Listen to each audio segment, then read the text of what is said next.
and I would really appreciate it if you would stop Rob Taylor from blathering on and on.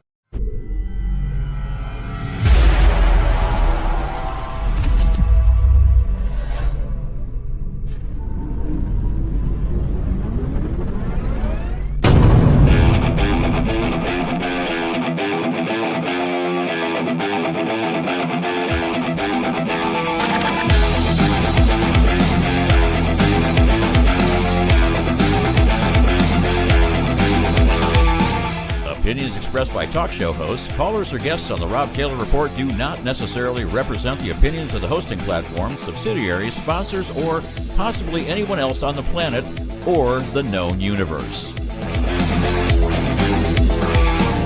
From the tinfoil and lead-lined broadcast bunker on the beautiful southern coast of Oregon, it's the Rob Taylor Report. So strap yourself in. Your weekly political therapy session is about to begin. Ladies and gentlemen, here he is, the nearly famous Rob Taylor. Hey, Hughes County. Hey, Oregon. Hello, America. West Coast, East Coast. I'm glad you're all joining me today because I've got an incredibly fabulous show that we're going to be doing today. I've got a little bit of technical difficulties, but it's not anything that we can't bear through and live with, right? You know, you're going to have those technical difficulties, especially when you have live TV. But I'll tell you, you just can't hold back my excitement for the next interviewee that I'm going to be having on the show here. He is someone that I have watched for a long time tell this story. It's an incredible story. It's about how the Nazis and especially Hitler escaped Germany after the war and ended up in not just Argentina, but all over South America. Some of them actually came to America. And we're going to cover some of those subjects and talk about this because it's just an absolutely riveting conversation. And remember, the narrative is that of the victorious, okay? The narrative is written by the victorious, and the rest of us, we have to be brave enough to go out there and find the truth for ourselves. And history isn't always quite as black and white as we would like it to be. In fact, history changes quite a bit. I don't know if you've been keeping up with the genetic history of ancient man. It's incredible how every time I look into the newspaper, we as a species keeps going back further and further down the timeline. And so I'm blown away by a lot of these things and these new discoveries. And so we've got a gentleman coming on, and I'm very excited to have him on as my guest because he's someone that I've been looking forward to for a long time to be here and tell his story. And joining me right now is Harry Cooper. Harry, how you doing? Doing great. Thanks for calling me a gentleman. That's the nicest thing I've heard all week. Well, you know, I got to compliment the guest when I can, right? So that'll work. That'll work. Okay. Well, I apologize about the camera. I don't know what's going on. And sometimes that's just what happens. And we will just muddle through this because I got a lot of other eye candy. I've got, in fact, let me put it up here. If you can see on the screen, there's the book that you wrote, Hitler and Argentina, the documented truth of Hitler's escape from Berlin. And what a great cover you have there. Very impressive cover. And it tells a good story. When did you write that book, Harry? We first got the information in 1985 from one of our members. We publish a monthly magazine also, and it goes to members in 78 countries. And there's one fellow named was Don Angel Alcazar de Velasco, and he was a Spaniard, but he worked for the Abwehr. He was not a very good spy, I guess, because in the early stages of the war, when the abdicated King of England, who was later the Duke of Windsor, was living the playboy lifestyle in Portugal, and Don Angel got to be buddies with him, and it was Don Angel's task to get the Duke to go on a hunting trip with him into Spain, where the SS was going to grab him and hold him for ransom or swap, whatever. At any rate, in the last few months of the war, he was stationed in the Führer bunker, and every day he was required to give a report of some type to Hitler personally. So he knew Hitler. And just before the Red Army closed the ring around Berlin, he saw Hitler and Eva Braun forcibly drugged under orders of Martin Bormann and removed from the bunker. At that point, he wasn't really worried about it, about Hitler. He was more worried about saving his own skin. And he got out, and he sent me, this was in about 1987. He sent me a 114-page long letter, typewritten, single-spaced, that told the entire story. And so he, as a Spanish citizen, was not put in any prisoner camp, went back to Spain. And some months later, well, he was still working for the Third Reich. Contrary to what history says, the Third Reich did not die on the 8th of May, 1945. So he was introduced to a fellow, and he was asked to teach this fellow how to speak Spanish the Argentine way, because the Spanish-speaking countries around the world each have their own twists and dialects, etc. Right. He recognized the guy right off the bat. It was Martin Bormann. So they worked together, and it's all in the book. They went to South America on a submarine, U-boat, and the U-boat dropped them off, put them ashore at a place called Puerto Coig in the far, far, far south coast of Argentina in Patagonia. And the skipper of the submarine said he was going to take the boat up close to Buenos Aires and scuttle the boat, and his people would stay ashore and move in with everybody, which was very easy for the Germans. That's my second book, Hitler and the Secret Alliance. But anyhow, just recently, I'm digressing a bit, just recently, like 6-7 months ago, some of our people down in Argentina found a scuttled German U-boat. Oh, really? Yeah, in I think 30 or 40 meters of water. We've got pictures of it on my website and also in our magazine. Incidentally, your listeners can go to sharkhunters.com and see it all. And if they'd like to drop me an email, sharkhunters@sharkhunters.com, and just say they heard the show, and I'll send them a free copy of the current magazine, electronically, of course. So anyhow, we published all this as a series in our magazine back in 1985, 86, 87, something like that. And then we came out with the book some years later, put it all into book form, put in photographs, and I don't know how many, but a couple dozen FBI reports also. Nice. The only people who didn't know Hitler got out was the general public. Right, right. Yeah. So I bet in 1985, if you put out that newsletter, let me ask you, was there a pushback? Did you get flack for putting out that newsletter as you slowly released it? Funny you should mention that. The Spitlickers, as we refer to the Southern Poverty Law Center, SPLC, oh, they came out and they had some little, and I don't mean this derogatorily, I guess, some little faggot in England. Every time somebody published a positive review of my book, this little flamer came out with a negative and a 1 star. and it seemed like he was paid. And I accused him of that, and then he shut up. But the Southern Poverty Law Center had posted on their website that I'm a neo-Nazi.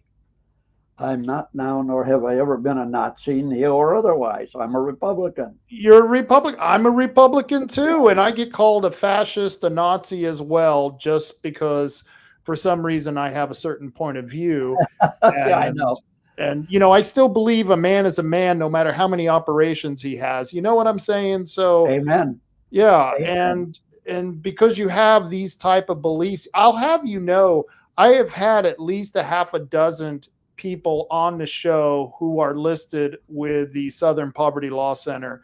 And in fact, it's my goal to eventually be listed along with many of the people I've had on the show. So I would wear that. And I don't know if you saw the promo for this show. I got the picture because it was one of the best pictures from the Southern Poverty Law Center. I'll have you know, it was a really good picture, so I used it. Yeah, bless their heart. I got a call from their number one attack dog, Dr. Heidi Weyrich, who I found out later had a nickname of Fat Heidi. What else do you call a 550-pound lesbian? But that's neither here nor there. The fact that they are just flat out liars. I have Right. said it on my radio show, Ren's Radio, and I put it in my magazine. They said I'm a neo-Nazi. I've never been a Nazi. They're liars. Ronald Reagan was a member, and he presented me the Presidential Medal of Merit. Ah, there's a good-looking picture. Um, and I stay off their site. They're a bunch of clowns, but wealthy clowns. Right. Now they've posted that I'm a Holocaust denier. I don't know where the hell that came from, but I guess they throw stuff against the wall and hope that it sticks. I stay away from the Holocaust because I'm not an expert. I have seen you say that on at least 3 or 4 different videos or radio programs. I have heard you say it or I've seen you say that several times that Yeah, that's not your gig. You're not talking about the Holocaust. You're talking about other facts about the war. And right. all of this stuff can be documented because you get this stuff from the archives in our own government and other governments, correct? And I got it right from the people. That's the beauty of Sharkhunters. I started this 41 years ago. I got to meet so many of the great warriors from both sides, but my primary focus is on the German U-boats. There's nobody on this planet who knows more about the U-boats than I do. I do it. This is not a hobby. I walked off a job as vice president of a company to run Sharkhunters with no salary, and I'm at my desk by 4:30 in the morning every day, and I go until about 8 o'clock at night every day except Sunday. That's a family day. Um, the most highly decorated American submariner ever in history has been a guest in my home. I've been to the Soviet Union, uh, taking pictures for the CIA, Right. and they must have liked me there in Moscow because they made me a commissar of the Soviet Union. I I saw that. I saw that on your bio. In fact, your Yeah, bio is incredible. We're going to talk about that, but continue. I apologize. okay, no worries. And one of the greatest things when I was a kid in high school, I'm an old fart, as you can see. I was born in 1939, one day after the Germans marched into Poland. When I was in high school, I read about this guy, Otto Kretschmer, who was the top submarine commander of the war. Later into this Shark Hunters, I met him. He and I became good friends. He and his wife gave me a sleeping room in their house outside of Emden. They said I was a member of their family. He's been over to the United States to visit me twice. I've been to his place, I don't know how many times. Same with Erich Top. He's been to the U.S. once or twice, no, twice to visit me. Reinhard Hardagen, and the list goes on. All these great guys, they gave me their memories, and I gave them my word I would keep their history honest and alive. And that's why I do this. I don't get paid for it. I'm living on Social Security, but I'm having a hell of a time. Yeah, I mean, especially right now, I understand that completely. I know families who have young children, they're very young families themselves, all the way up to senior citizens who are just struggling today. Biden economics, it's a wonderful thing. Bidenomics, yeah. Bidenomics. And Nobody has so, seen Joe Biden since he decided to pull the plug. yeah, well, the conspiracy theories are flying out there. I I can think imagine. once you give up power like that, and I'll be honest with you, and I kind of want to hear your opinion on this because you're someone who has foresight in a lot of this stuff because you study history. I And I'm an figured old that, guy. yeah, you're an old guy, and I figured that Biden being an old guy, he's never going to give up that power. So I actually thought he was going to hold on to the bitter end. So were you surprised that he gave up? Because I don't know. Yeah, I was. I was indeed very surprised because of what you said. He dug in his heels, and his wife Jill was Yeah. really digging in her heels, and then Hunter is with them because I got to believe that Hunter figures he's going to get sentenced to something unpleasant, and He's his going to need dad that as pardon president. power. Yeah. Yeah, exactly. So I was as surprised as any. But this whole month of July has been the weirdest month Yes. in political history that I've never seen something like this. Trump gets shot. The Secret Service director can't find her ass with both hands on a road map, and boy, Right. did she get torn up today on television. That was beautiful. Uh, Yeah. did you watch it? I watched part of it, and Okay. the one where the congressman, I forget his name, was telling her she doesn't have her shit together or something. It was great. It was great. No, it was a young female congressman who, when whatever her name was, the Secret Service director, when she gave a big long roundabout answer, this congressman said bullshit, and then she was a minute or so later, she given another roundabout answer, and this congressman said, "You're full of shit."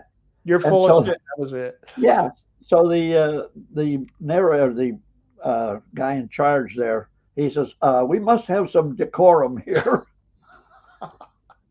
And Uh, Representative Jim Jordan, boy, he's an attack dog. He just went yeah. up one side of her and down the other, and she doesn't have the decency to resign or to fire a bunch of people then resign.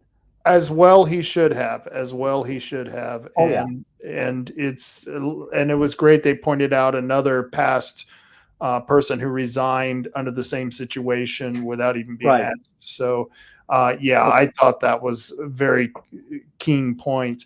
But you're a military guy, and that's what I kind of want to get back to your bio here real quick. You were in the Air Force, but you weren't just in the Air Force.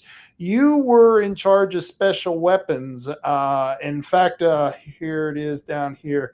All the way from your aluminum 38 to hydrogen bombs. Yeah, Tell me, yeah. what was it like to be working with hydrogen bombs at the Strategic Air Command base in the Midwest? Uh, well, our training was 6 months intensive training.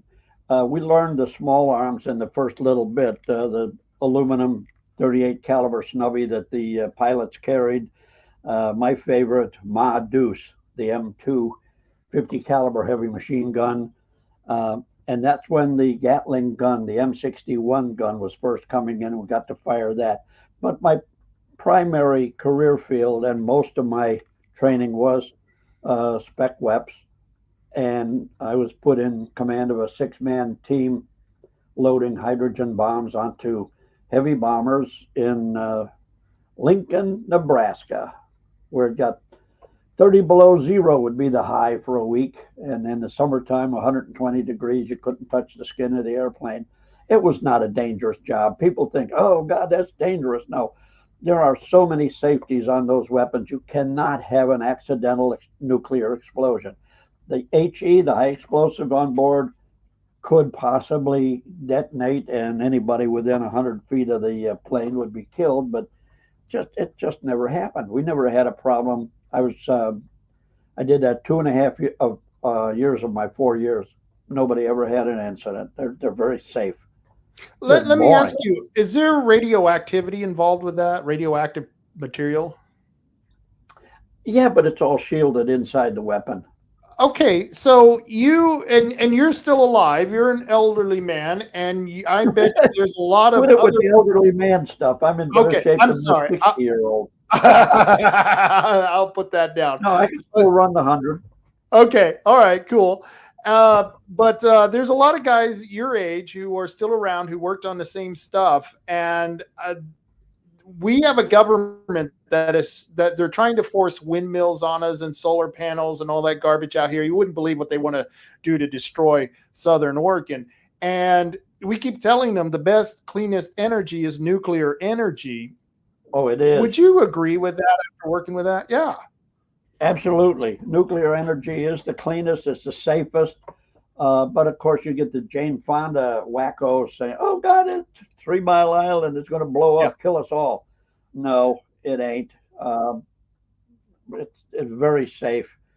And like I say, I'm 85 years old. I'm in better shape than most 60-year-olds. I can run the 100. I walk miles and miles. I climb mountains still. So, and there were times we'd be on alert where we wouldn't see the barracks for 3 days. And these nuclear weapons, thermonuclears, they're like gigantic 55-gallon drums laying on their side. So there were times I'd be so damn tired and we'd have the weapon there but not ready to load. I'd just lay over the top of the thing, droop myself over it, and fall asleep. Oh wow! I'm not turning green. Yeah, I'm picturing that, and I'm picturing that movie with Doctor Strangelove, where the guy, Yeah, I forget the cowboy who rides the bomb down, and Slim Pickens. funny Slim Pickens. That's it. Slim Pickens. Yeah. Yeah, boy, that brings up a lot of memories. That was a good movie. You were you were the editor of Stock Car Racing Magazine and a monthly column in Australian Speedway News and American Racing Magazine. And you were also, here you are, 1966, with your 55 Chevy. 57 originally. 57. Right. Well, yeah, it was originally 55, but the guy had it before me reskinned it, put fins on it. Sweet. Hey, you know what I was doing in 1966?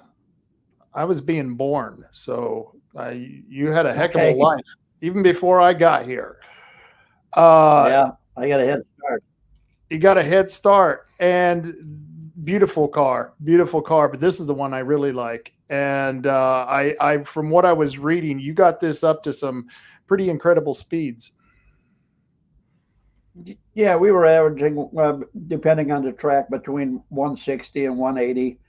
And when we were running Pocono with that very long front chute, we were getting up around 200 miles an hour. Not as an average, but on the front chute. Beautiful, beautiful cars. I mean, you just most guys here. I have a lot of people on here on the show, and they're, I love to talk about what they're doing, but no one has a bio like I've seen your bio here. This is cool how you just give it all up. You buy a yacht, a 30-foot sailing yacht, and you go to live in the Bahamas. What made you do that? Well, the last picture of my race car where I'm passing the number 19 at 180 miles an hour. Yeah, that's it. That was my last race. I was in the lead group with A.J. Foyt, Bobby Unser, Al Unser, Gordy Johncock, etc. And I blew the engine. I was a damn good race car driver. I was not a good engine builder. On my way back to Chicago, where I used to live, I blew the engine in my truck. Wait a minute, what the hell? I got back. I was an executive with Cyril, and my boss had quit. And a guy I couldn't get along with for a year or two was suddenly my boss. I said, to hell with it. I sold everything I owned, gave it away practically. I sold the race car for $1,000 and gave the guy 6 months to pay. Then I bought that boat. It's a kit. You build it like a model boat, only it's full size. I put an ad in Cruising World magazine for female crew / companion, Mm-hmm. and I got over 200 replies. And I wrote back to each one. This is before the days of email. Told about myself and about the boat, where we were going. And I said, there's two things that are absolutely definite. One, if you do drugs, don't bother answering this letter. And two, if you think you're going to sleep alone, don't bother answering this letter. That was back in the 70s. You have to understand how it was in the 70s.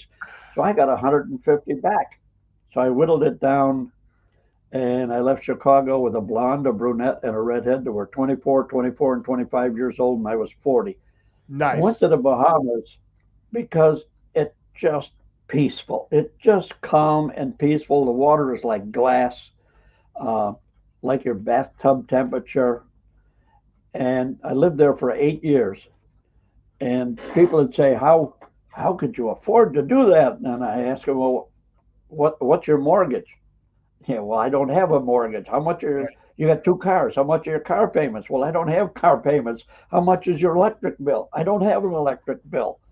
And you want lobster? You just go over the side and go down and grab some lobster.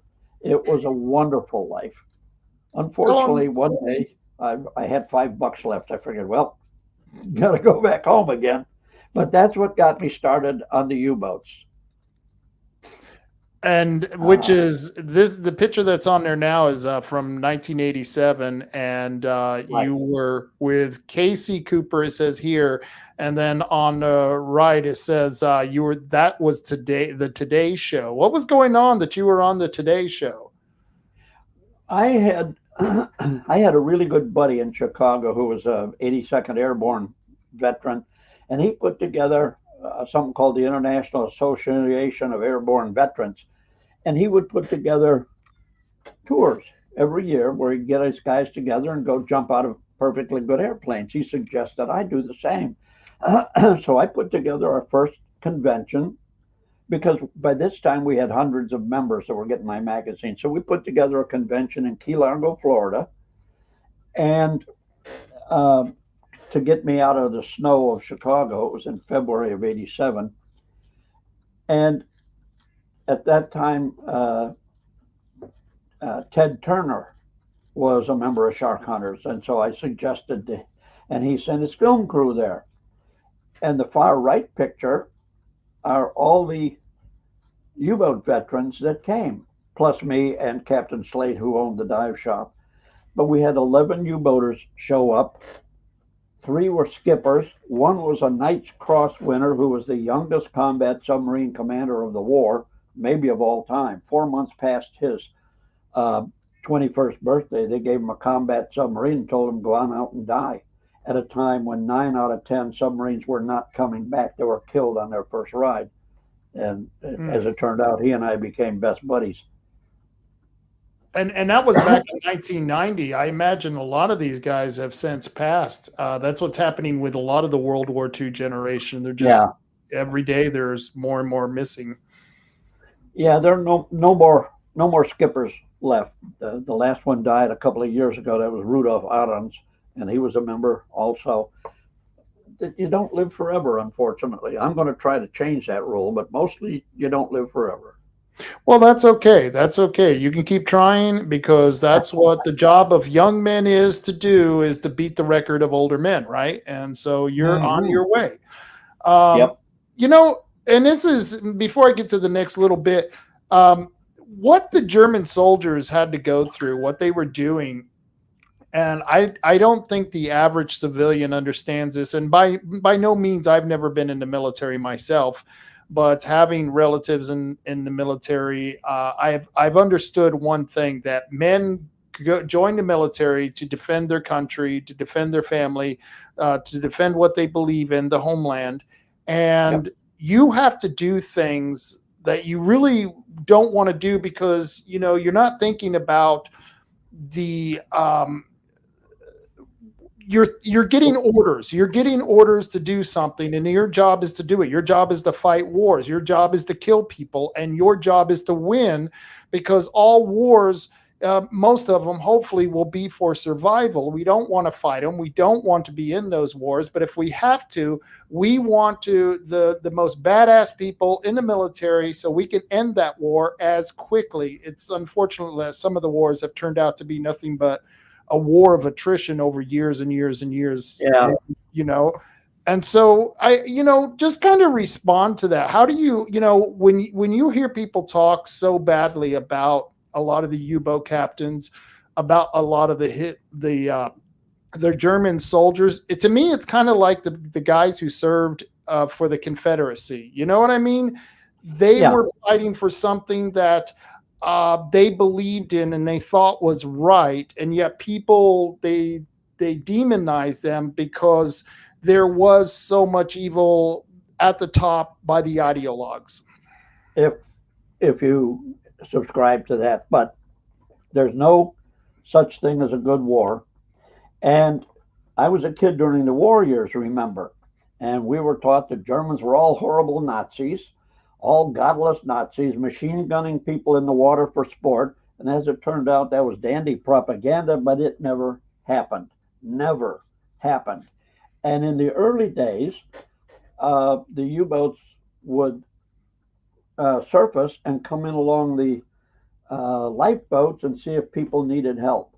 One of our members, Captain Peter Chelemides, was an American merchant skipper, and he got sunk by a German U-boat in the North Atlantic. And the submarine surfaced and came along his lifeboat and asked if anybody needed medical help. And he said, no, everybody was fine. So the German skipper gave him a compass and told him which direction to steer to the closest land. And then he said, hey, I'd like to give you some fresh water, but our desalinator is down. Would you like a couple cases of beer instead? And Reinhard Hardigan said, we were there to sink ships, not to kill men. They were the most honorable, and anybody who fought against them had the highest regard for them. And the same with the soldiers in the trenches. Germany got pulled into that war, but that's another whole story. We ain't going to get into that. But Germany had no chance of winning with the incredible manufacturing might of the United States and the Russians, who could lose 1 million people today and still come back with 3 million tomorrow. But that's another whole story. One thing I stress to people, and our motto is yesterday's enemies are today's friends. One thing I stress, and it's borrowing a quote from Stalin, when one man is killed, it's a tragedy. When 1 million are killed, it's a statistic. Yeah. So every one of those soldiers who fell, airmen, sailors, on any side, there's a mom and dad back home who have a hole in their heart. There's a brother or a sister who have a broken heart because the guy's not coming home. There's a wife, a sweetheart. And I didn't realize how strongly it was until my own 20-year-old son was killed. I raised him as a single dad, and there's no pain in the world to compare with a father having to bury his own son. So that's what happens with these soldiers. Okay, well, they don't have to go fight, people say. Oh, baloney, you do have to go fight. If you're physically and mentally capable, yeah, you do. Right. But the wars, like I say, there's no such thing as a good war.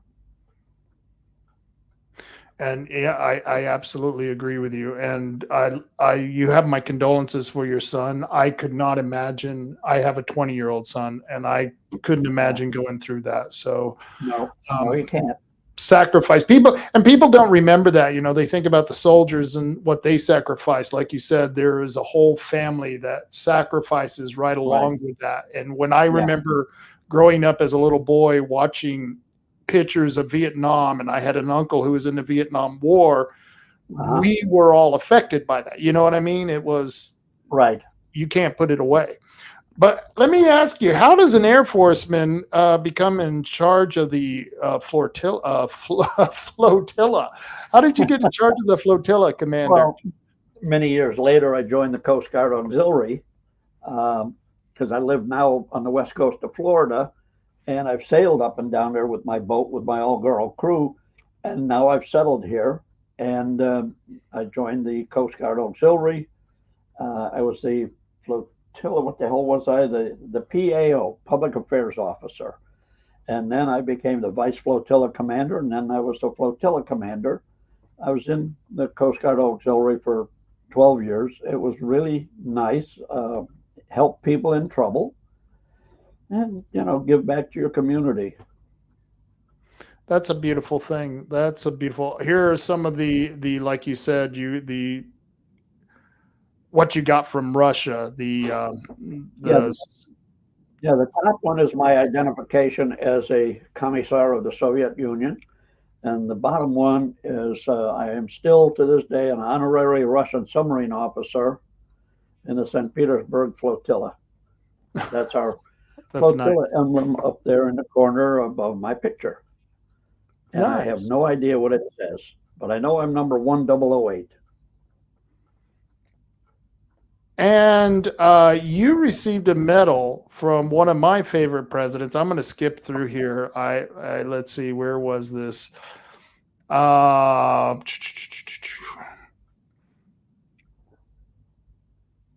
You received a medal from Ronald Reagan. German medals here you're looking at here. Yeah, I can't find it now. I had it on another page. But you had received a medal from Ronald Reagan. How did that come about?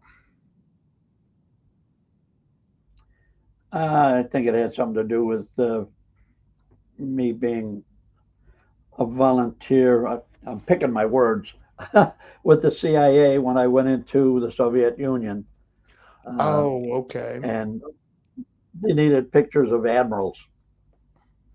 And I was in their port times, I met Vladimir Putin. I spent 15 minutes talking to Vladimir Putin. He is not the madman the press likes to make him out to be. He's a hardcore Russian patriot. He's Russia's version of Donald Trump. Yeah. And he's a little short guy. He's about 5'7", 5'8". And this was, in 1995. So it's been a while ago. And, when two guys meet, the machismo comes out and you shake hands and try to make the other guy wince. And we must have spent 20 seconds there putting the device in our hand to work, and neither one of us flinched. I met his wife. I met his little girl, who's not a little girl anymore. Nice guy. And that's just it. You call him a nice guy, and he probably is when you met him. And one of the things that people criticize Trump for is, they're always accusing him of being a war hawk. He's going to get us into war, which is weird because through his presidency, he didn't get us into any wars. No. And as soon as a tough president, a man who they know is not going to put up with any nonsense, as soon as he's replaced by a weak man, a spineless man, someone who not only doesn't have the foresight or the intellect to deal with these leaders, but he doesn't have the backbone or the spine to do it. And Donald Trump has both. He's the full package. And I think when you're dealing like people with Xi Jinping and with Putin, Donald Trump's the guy you want. Yeah, you got to portray strength. And in the case of Biden, he's spineless, weak, and now his wires are frayed so badly, he should be in shady acres weaving baskets. I just get the feeling, sometimes the acorn don't fall far from the tree, and I don't know. I think he was on something. I don't know. The guy just seems a little off to me. I don't know. But it was funny. They were criticizing him during the debate on how bad he did. And after 4 years of watching him, I thought he did pretty good for an old guy who has dementia. You know what I mean? And has that baby dance problem. And it's, as a human being, it's really sad to see him like that. Yeah. But as the leader of our country and the free world, we don't need a vegetable up there, for God's sake. The guy just, obviously he was not in charge. He was the puppet. Others were pulling his strings. We think probably Obama. But whoever. It was the dark state above that. Yeah, yeah, and it was Eisenhower who warned us, of the military-industrial complex, Yeah, which is in league with the dark state, the administrative state, the deep state. All of that goes into hand in hand, and yeah. you as a man who's been in that kind of world, you of all the people who would understand this, you would be the man who understand this. You did have another. I noticed this one you didn't write, but you edited it. It was by another gentleman, Hitler and the Secret Alliance. And this is where I want to start the story. I want to go all the way back to 2014, 1914, 1915 in the Falkland Islands, and start Oh talking yeah, about how Germany and the other European countries, probably a lot of people don't know this, but they were, reaching out to get the natural resources in South America, of course, in Africa and stuff. But they were over in South Africa. There was Spain, you had France, you had Germany, you had yeah. Russia, you had all of them were over there. And so this is the sinking of and forgive me if I pronounce it wrong, the Scharnhorst. Yeah, Scharnhorst. Scharnhorst. So let's start the story there, going back to where the Germans developed their relationship with people in South America. Oh man, this has such a powerful bolt in the building of this thing. 1905, roughly, uh, Argentina started giving deeds of land to Europeans, primarily Germans, but also Italians, hundreds of square acre or miles.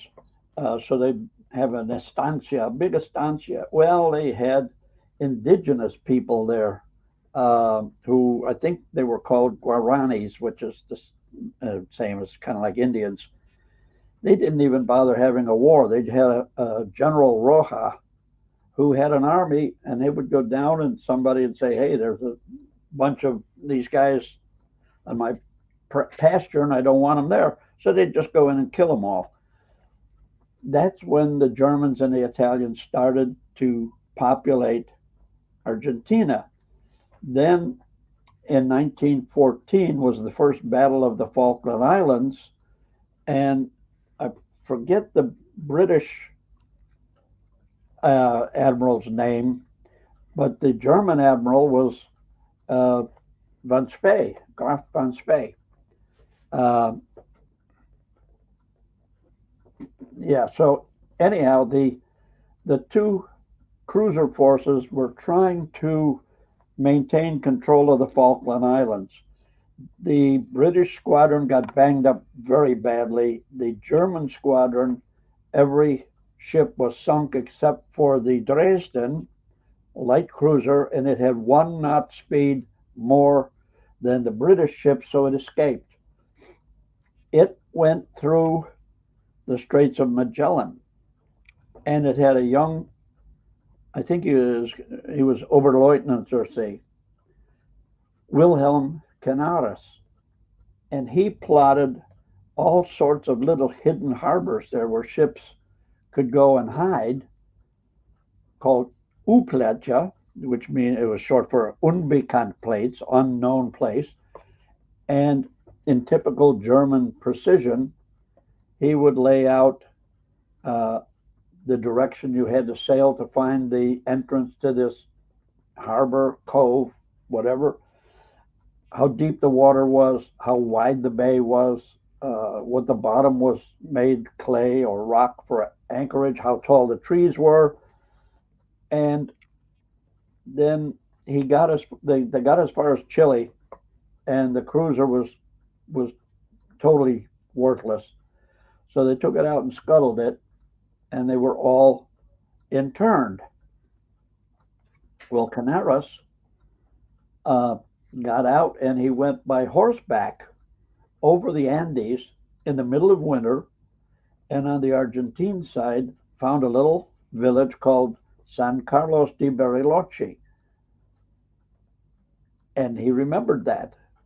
And then in World War II, just before World War II, 1938, the Linienschiff, um, I think it was the Schleswig-Holstein, I'm not sure, but it went through the Straits of Magellan again, updating all the harbors.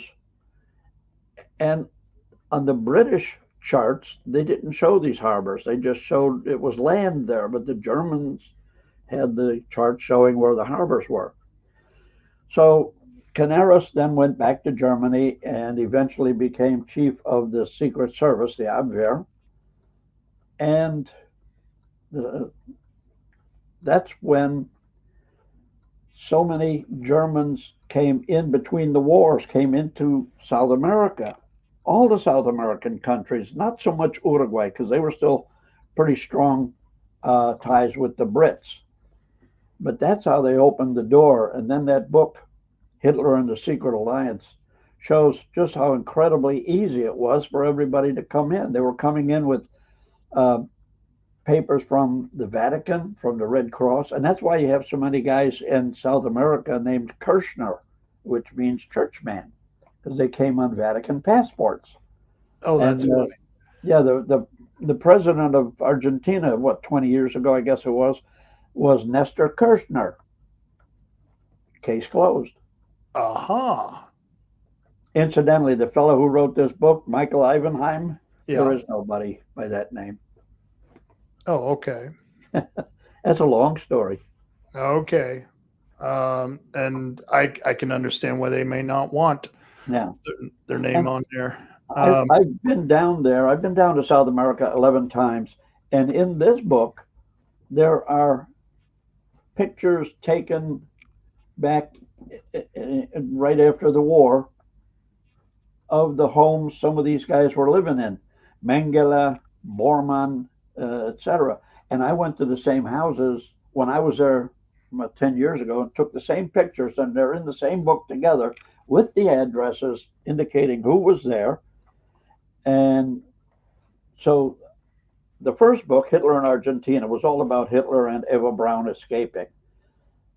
Hitler and the Secret Alliance is all about how it was so simple for everybody to move in. And until 1955, they were walking around in the open because Juan Perón was protecting them, because this guy here, Martin Bormann, was shoveling money at Perón. My newest book that's coming out this week, Hidden Secrets of World War II, Volume 9, it has a list of all the loot that Bormann brought in with him. Billions of dollars, foreign currencies, gold, diamonds, platinum, all sorts of stuff. And he was paying off Perón. And then in 1947, when Evita went to Europe on her rainbow tour, her escort was Otto Skorzeny. You know who he was? Yeah. And they were busily, surreptitiously moving money out of the account Bormann controlled into the accounts that Perón and Evita controlled. And Skorzeny was more than just an escort to Evita. Enough said. And then later, well after both Perón and Evita were dead, many, many years later, somebody broke into Perón's tomb and cut off his hands, and somebody cut off the fingers of Evita. We've got pictures of that. I think that's in that book. I'm not positive. So what some kind of a ghoul needs a trophy like this? No, they need the fingerprints to get into secret accounts. Oh, okay. I wasn't sure where you were going with that. They actually needed the fingerprints for it. Okay. That's what we believe. Okay. I was thinking maybe there was jewelry on her fingers and he had something on his wrist. I don't know. Nope. I didn't even think of that. Fingerprints. Yeah.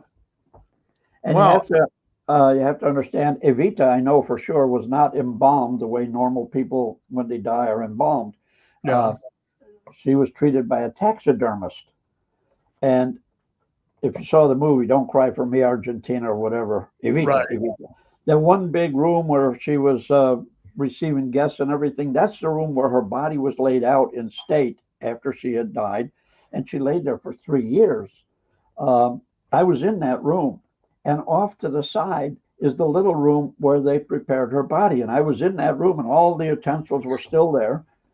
So when Per3n got kicked out of power, they shipped her body to a suburb of Milano in Italy and buried her there under the name of Marta Magi, I think is the name of it.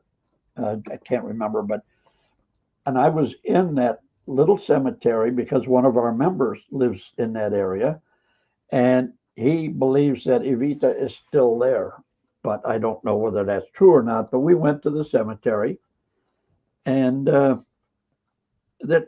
these stories are so intertwined. You just can't get away from them. Now, allegedly, she's in the family tomb in the cemetery in Recoleta section of Buenos Aires. Beautiful city. God, I love going to Argentina. Buenos Aires is the Paris of the South. That's what I hear from everyone I know who've been there, and they Yeah. always talk about that, how it's just incredibly gorgeous.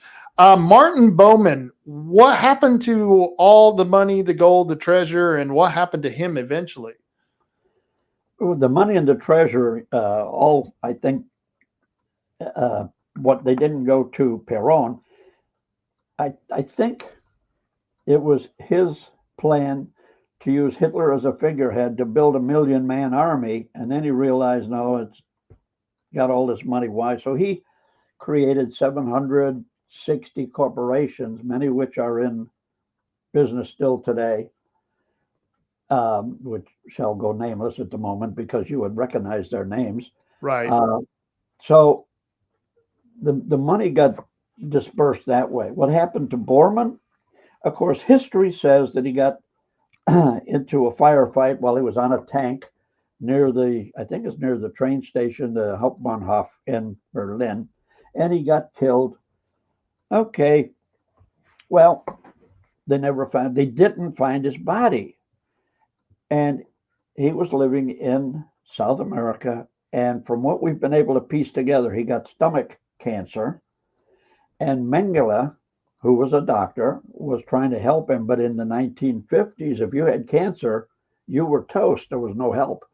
And he died, I believe, 1958. Well, then some years later, I think in the 70s, 80s, something like that, they dug in the same doggone place by the train station, and lo and behold, there's Bormann's body. It was nothing but a skeleton. How did they know to dig in that spot?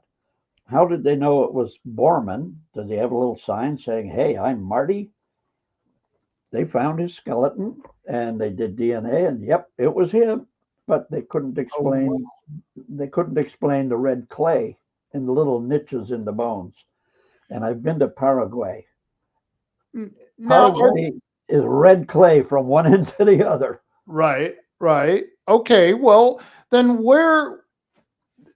because we had Operation Paperclip where there were several of the Nazis who came to America and stuff. Where you must have seen documentation from either the CIA, the FBI, the NSA on Bormann, which kind of validated or has to validate they knew he had come to South America. I just don't see how the American government couldn't know. Well, they knew, sure. And in the first book, Hitler in Argentina, there are a couple dozen FBI reports in there that say exactly where Hitler was. They don't mention Bormann quite so much because they weren't looking for Bormann as hard as they were keeping track of Hitler. But then in middle 1947, Truman told J. Edgar Hoover, stop searching, because in what I've been able to figure, there was a quid pro quo. Right. And I hearkened back to my training for spec weps. We saw, in the first week or so, we saw movies of how our American nuclear weapons program was progressing. and it was not progressing very well. The Japanese test fired their first weapon a week before we test fired our first weapon. The Japs ran out of fissionable material immediately. We were very low. And the problem we were having was the triggering mechanism. To make a nuclear blast, you take a ball of enriched uranium about the size of an orange and surround it with 64 shaped charges of comp B and baritol. You don't need to know what that is. And all 64 triggers have to go off at the exact same zillionth of a second to implode and create critical mass, and then you've got a nuclear blast. If one goes off a zillionth of a second too soon or too late, you got nothing but junk flying around. Well, when the war ended, there was a big German cargo submarine in the North Atlantic, U-234. And on board, it had all sorts of neat stuff headed for Tokyo. It had a lieutenant general from the Luftwaffe with his staff. They were going to rebuild the Air Force in Japan. They had a Navy judge who was going to hang all the traitors that the Japs had picked up. They had two Japanese officers who were weapons specialists who committed suicide, not by harakiri, but by taking phenobarbital and dying in great agony. They also had Dr. Heinz Schlicke, who was the world's #1 expert on infrared triggers. And after they brought him ashore in Portsmouth, doggone if our weapons didn't start working well. He became a member of Sharkhunters after a while and told us about it. And it also had on the submarine 560 kilos of uranium, which is about 1,200 pounds. What happened to that uranium? Nobody knows. You cannot even find it with a FOIA request because you can't request the paperwork because, to the best of our knowledge, there was no paperwork. That figures. Yeah, we think it got put into the bomb for Hiroshima.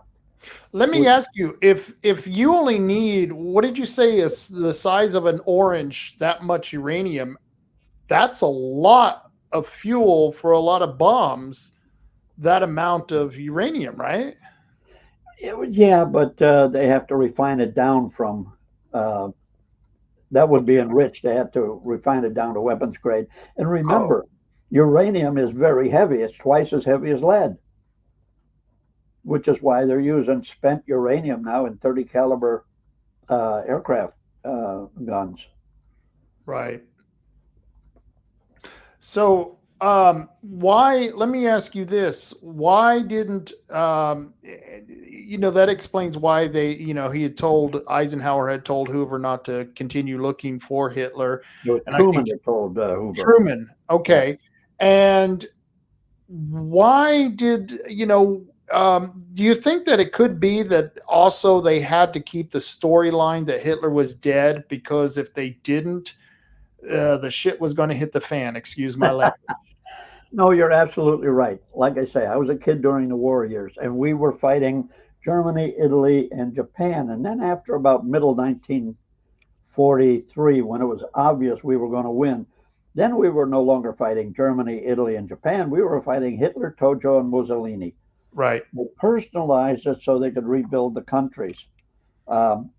Mussolini, we know what happened to him. He got shot, and a couple of days later, his body was hanged by the heels. We did a whole article on why he got clipped.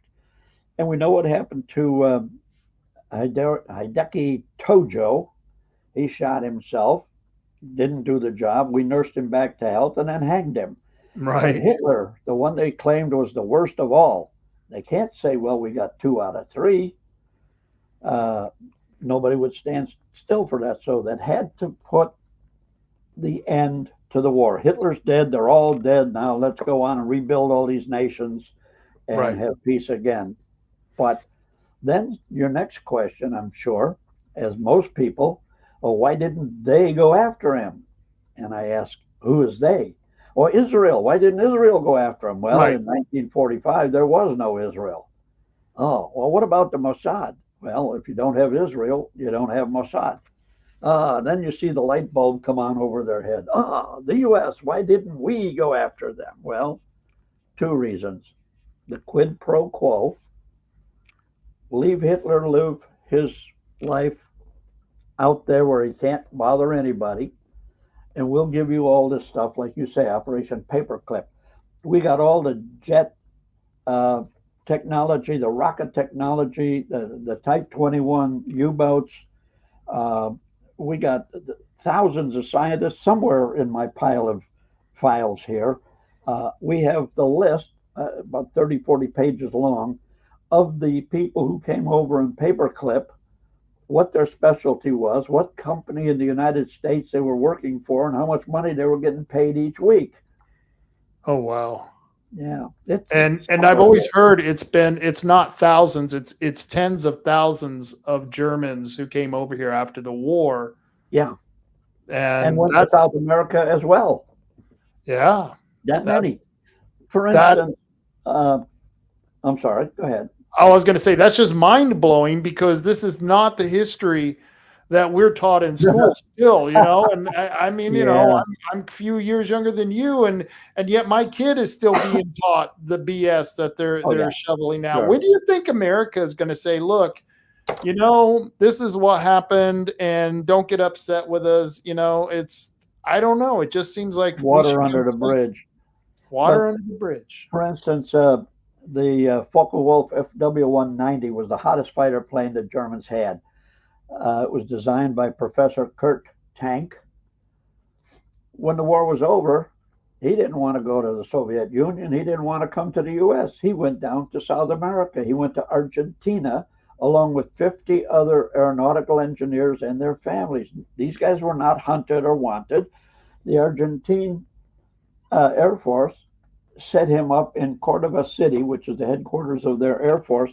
He was building airplanes for South American countries. I was in his office, and then I saw this plane sitting out front. I asked the guy, "What are you doing with a MiG-15 here?" He says, "No, that's a pulque." Pulque means arrow in the Guarani language. I said, "What are you talking about?" Well, this was a plane that Kurt Tank designed. If you're looking at a pulque, you're looking at a MiG-15 and vice versa. I don't know if they're the same inside, but they look the same. And another one, and this one knocked the hell out of me. My friend down there, Martin, very clever, also very expensive, cost me $250 a day to have him run me around. But we went to visit a gas station mechanic in Uruguay, a little crossroads, nothing else. And this guy had a whole collection of Third Reich postage stamps. Okay, that's wonderful. And he says, "I have a friend who lives near here whose grandfather was in the Luftwaffe. Would you like to talk to him?" Yeah, of course we would. So we drove over to this guy's house. He met us outside. Big, burly, blue-eyed blonde. Spoke excellent English, but with a German accent. Spoke great Spanish with a German accent. And we're outside the house and we're talking. And he said, "Well, yeah, my grandfather and his brother, they both joined the Luftwaffe." Okay, a lot of people did. And he said, and they were practicing on gliders. Okay, a lot of people, most of the Luftwaffe guys learned first on gliders. And he said, but then my grandfather and his brother decided they would rather build airplanes. Perhaps you've heard of him. His name is Reimer Horten. Reimer Horten? The Horten brothers designed and built the first jet-powered flying wing stealth bomber, the HO, whatever the hell the numbers were. And this was the guy's grandson, for God's sake. So we went into his house, and he's shown us all the diagrams for the Horten bomber. And then he's showing us letters of appreciation from the United States Air Force because their grandfather helped design the B-2 stealth bomber and the F-117 Nighthawk fighter. And he says, but I don't know as much about my grandfather. My father knows more. Would you like to talk to my father? Hell yes, I do. So now both the son and the grandson of Reimer Horton are members of Sharkhunters, and they said they'll be happy to have an interview with me. So I think I'm going down there in August, maybe. Nice. Beautiful country down there, and the food. Oh, the beef, awesome. They don't use growth hormones.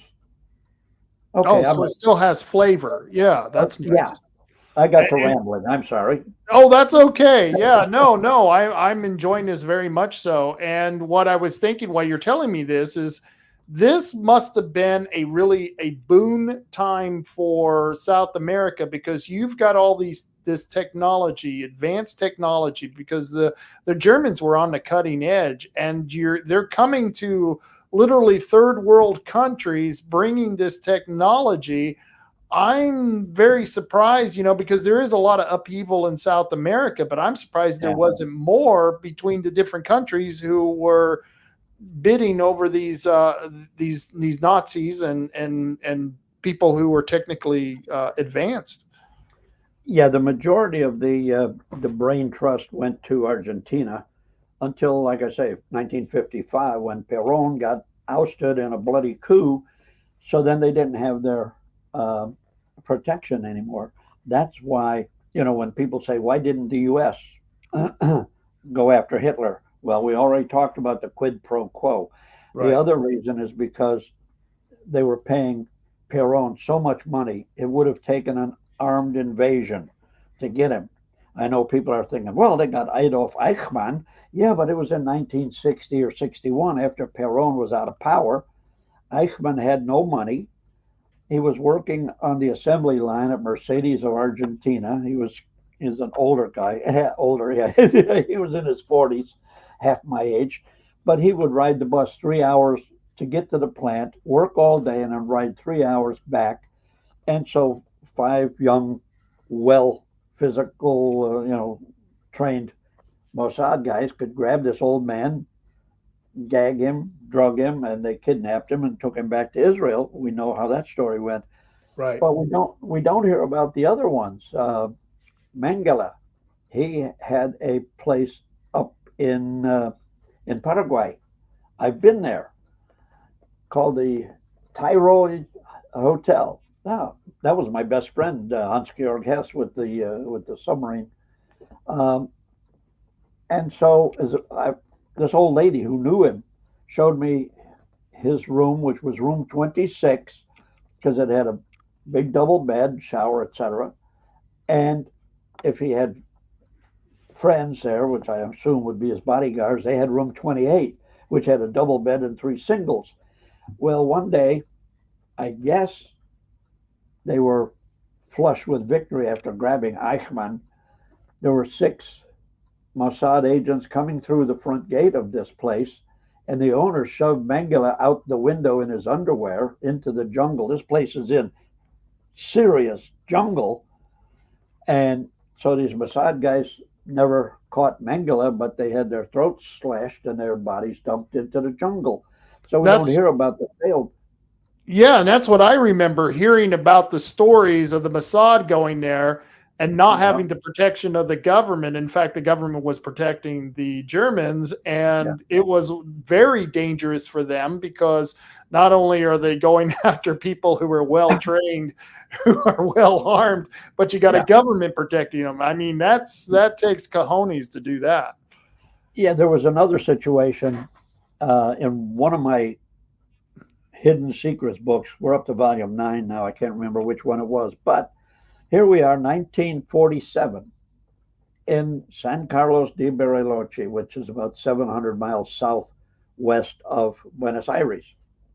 It was all German at that time. This is near where Hitler was living, and they had armed security on the land and on the lake, huge lake, and there was a social dance one night, and this girl, Nora, I can't remember her last name. Anyhow, she went to the dance. She was from Israel. And when she was in her 20s, she was in Auschwitz, and she apparently was a beautiful young woman. So Mengele sterilized her, and he was using her. She was his recreation, we'll say.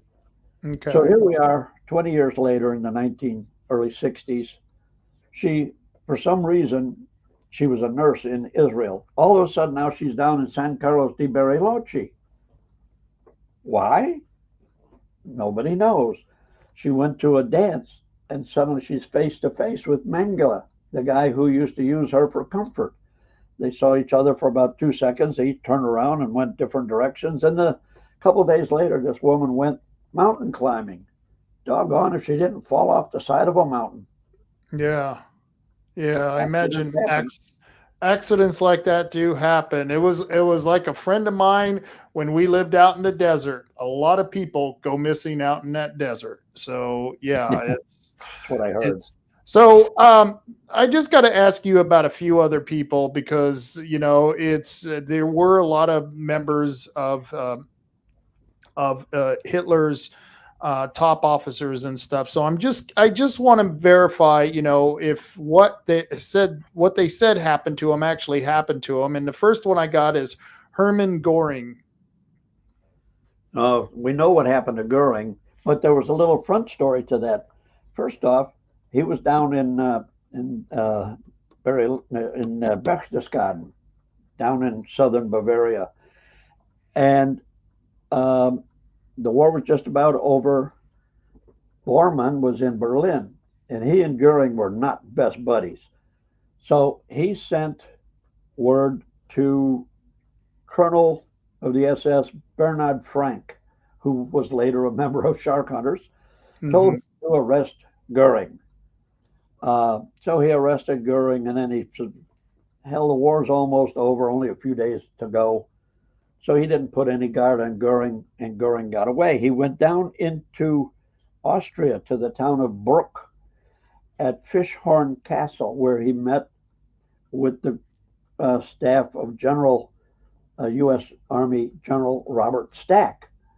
And they got to be buddies, and he made a deal with General Stack that he could keep his uniforms, keep all his awards, etc., and be allowed to surrender as a prisoner of war. Okay, fine. They were having parties, and that got onto the news back home. Well, then Goering had to leave for some reason. He had to go get something from somewhere, and he happened to run across a U.S. Army patrol, which I think you might be seeing in this photo you got there.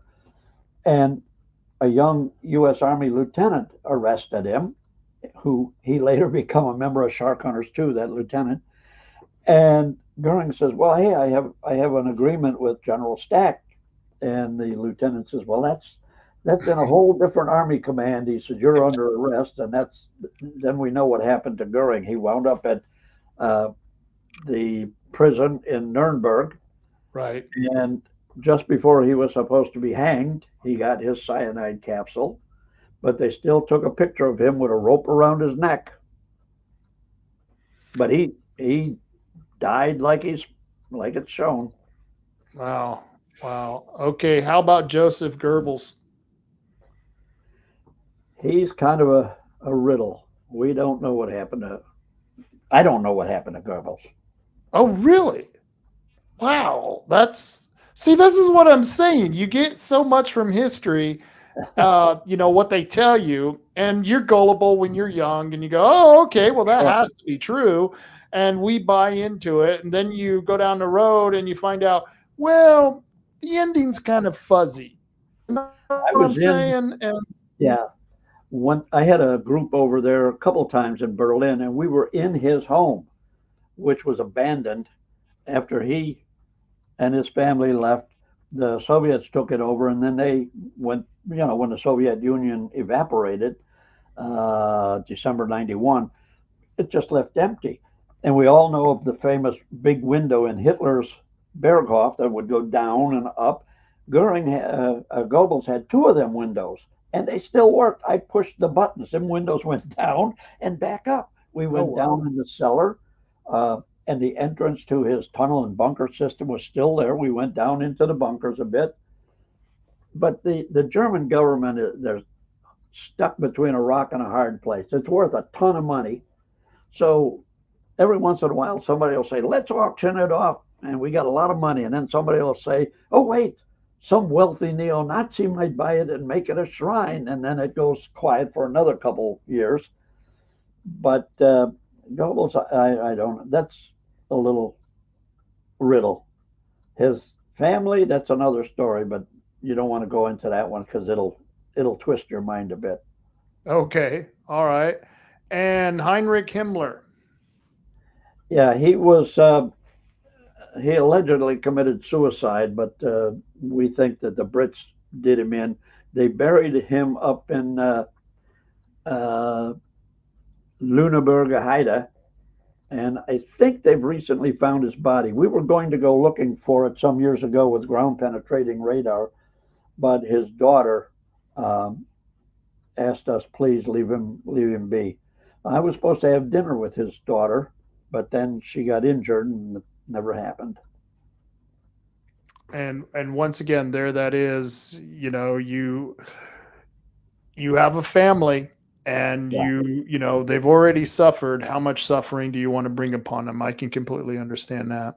A lot of them too, like what's his name? Tom Cruise there tried to blow up Hitler, von Stauffenberg. Right. So he was lucky. He went back right away. I was there in the Wolf's Lair, and I was at that airport where he grabbed the airplane and flew back to Berlin, and he went running into the police department saying, Hitler's dead and we're in charge. And somebody popped up and says, no, he ain't, and no, you ain't. And then they shot him. The other conspirators had a little piece of piano wire wrapped around their neck and let them dance for a while. Yeah. But his children were taken from him, from his wife, and put to a different family, changed their last name. But later on, I guess they were restored. And we visit his castle. The castle belonged to his brother, Berthold von Stauffenberg. And Klaus von Stauffenberg, the guy that tried to blow up Hitler, his wife lived there until she was 90-something years old. And the caretaker said you could always find where she is because there was a cloud of smoke. He said the woman was smoking from the time she got out of bed until the time she went to bed, cigarette in her face. And but she lived to 90-something years old. So let me ask you, we went straight into a Cold War pretty much right after World War II with Russia. Right. And maybe was it Patton who wanted to continue marching straight on into so maybe we should rearm the Waffen-SS, who were the best combat fighters of the war, and he wanted to march into Moscow. Yeah, and you know, at this point, it makes a heck of a lot more sense now than it probably did then, I think. Don't you think? Oh, sure. Well, I think they realized at that time that the Soviet was, as a matter of fact, in the current issue of my magazine I just put out, the leaders of Germany and Italy met with the leaders of the U.S. and Great Britain while the war was going on in the early stages and said, hey, let's stop fighting each other and all form together because the Russian bear is getting too big. Yeah. But the U.S. nixed it. And we know what happened after that. How do you invade a country that's 9 time zones wide? Right. It's huge. And they got a lot of people. And, you know, and are you familiar with the Holodomor? I'm sorry, what? The Holodomor, it was the Holocaust, before the Holocaust, where the Russians starved the Ukrainians back in the 1920s. Oh, okay. No, not familiar with it. Okay, I didn't know about it until probably about 10 years ago, and I had someone on the show. In fact, the lady who runs the Holodomor Museum, and you know, the part of the Ukraine that they're fighting right now for Russia, they actually starved out those people and moved in Russians. Oh, okay. And the eastern part of Ukraine. Yeah. and where all the food is and all the good stuff, Right. you know. We've And been so, yeah, so my question was, where I was leading to this is that, and someone asked us made the comment that they were mad that the U.S. brought back Nazis, but the fact is that we needed the scientists and that technology, that brain trust that the Nazis had, so that we could defeat the Russians in the Cold War. So we're kind of trading off one evil for another evil, and you have to think, there's a certain cost to these things, but there's also the benefit that you're saving your country from nuclear destruction. Don't they say politics makes strange bedfellows? Yes, they do. And the Soviets got some of the brain trust, but the vast majority came to the U.S., minus the ones that went down to South America. Which is kind of weird. It almost seemed like the U.S. would want to go down to South America and bring some of those guys back, because it sounded like some of them were scientists as well. Yeah, as I say, the guy who designed the Focke-Wulf FW-190, he was designing all sorts of planes down there. Yeah. The Horton brothers. I I was watching a film that they gave me a DVD when I was down there at their Air Force headquarters a couple of years ago, and I'm watching it, and they had this one thing where they had a camera mounted in front of a hangar, and one by one the airplanes would taxi by. It's kind of a tableau of all of Per3n's Air Force, and then I see this flying wing, and that's when I tied it together with the Hortons. And this thing was the ugliest damn airplane I have ever seen. It looked like an old Winnebago camper hung underneath a gigantic boomerang, but the thing flew. It was a cargo plane. And Argentina was an incredibly wealthy country. Yeah. Prior to Evita, and she bankrupted their country.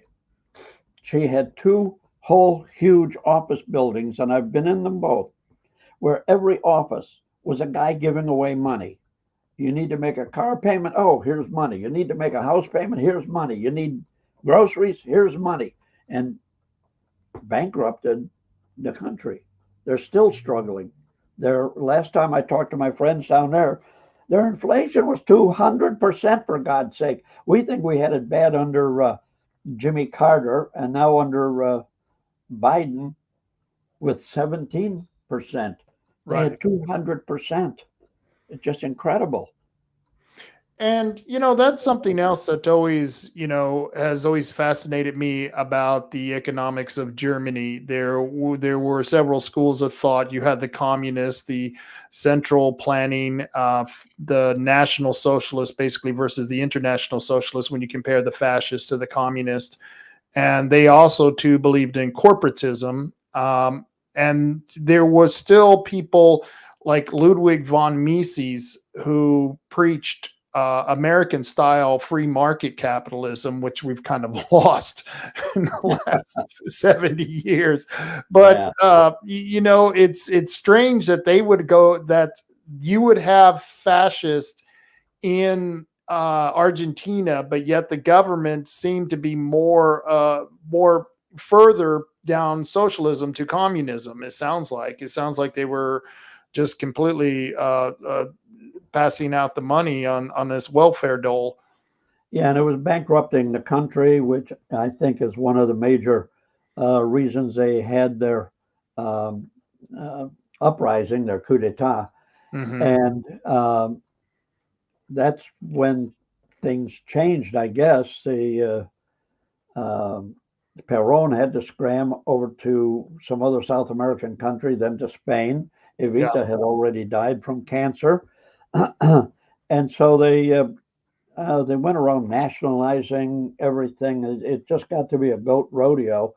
And anytime you have the military forcibly overthrowing a government, you have some tremendous unrest, unless you got some really brilliant people, which I don't think they had at that time.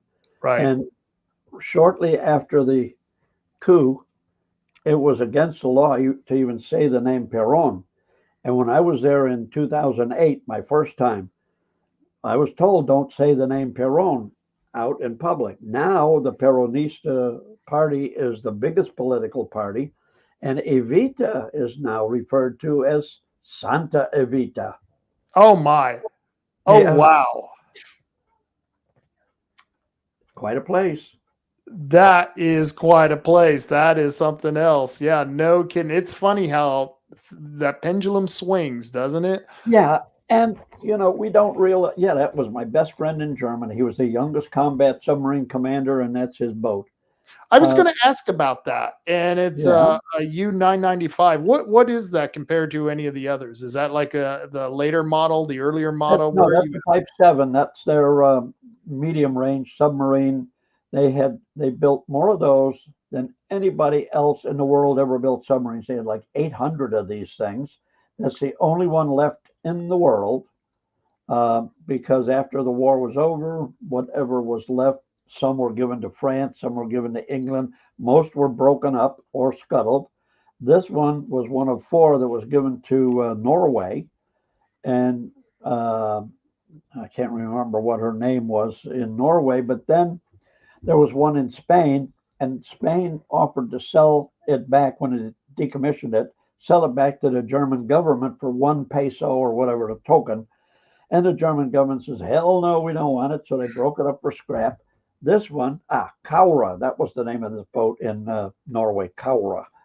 They offered it to the German government. And again, they said, hell no. So then they offered it to the German Submariners Association, the VDU, the Verband Deutscher Überfahrer.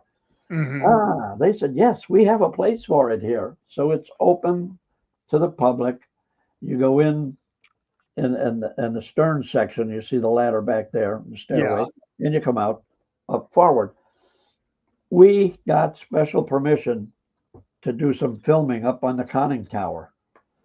And my friend Hess was there, Hans Georg Hess, that's him.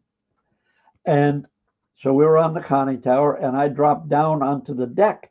And your typical German, Harry, we have permission to be on the conning tower, not on the deck. Okay, I get off the deck. Alles in Ordnung. Everything's in order. But thank God they saved it. It's the only Type 7 left in the world. U505 in Chicago is a Type 9. That's the long range boat, 9C. They had another one that they raised in the Skagerrak off of east of Denmark. And boy, the guy who paid to raise that thing really screwed it up. A good friend of mine who's a member was the project manager, but the guy who paid to raise it, he had it raised. Okay, now what? You don't put it on a trailer and stick it in your garage. It's 220 feet long. So Right. we put it in a shipyard, and all of a sudden, the cost of storage was going sky high. So we Yep. moved it from there to England, to Liverpool, and there was a Nautilus museum there with a lot of British ships. So they put that one there with it too, U534 it was.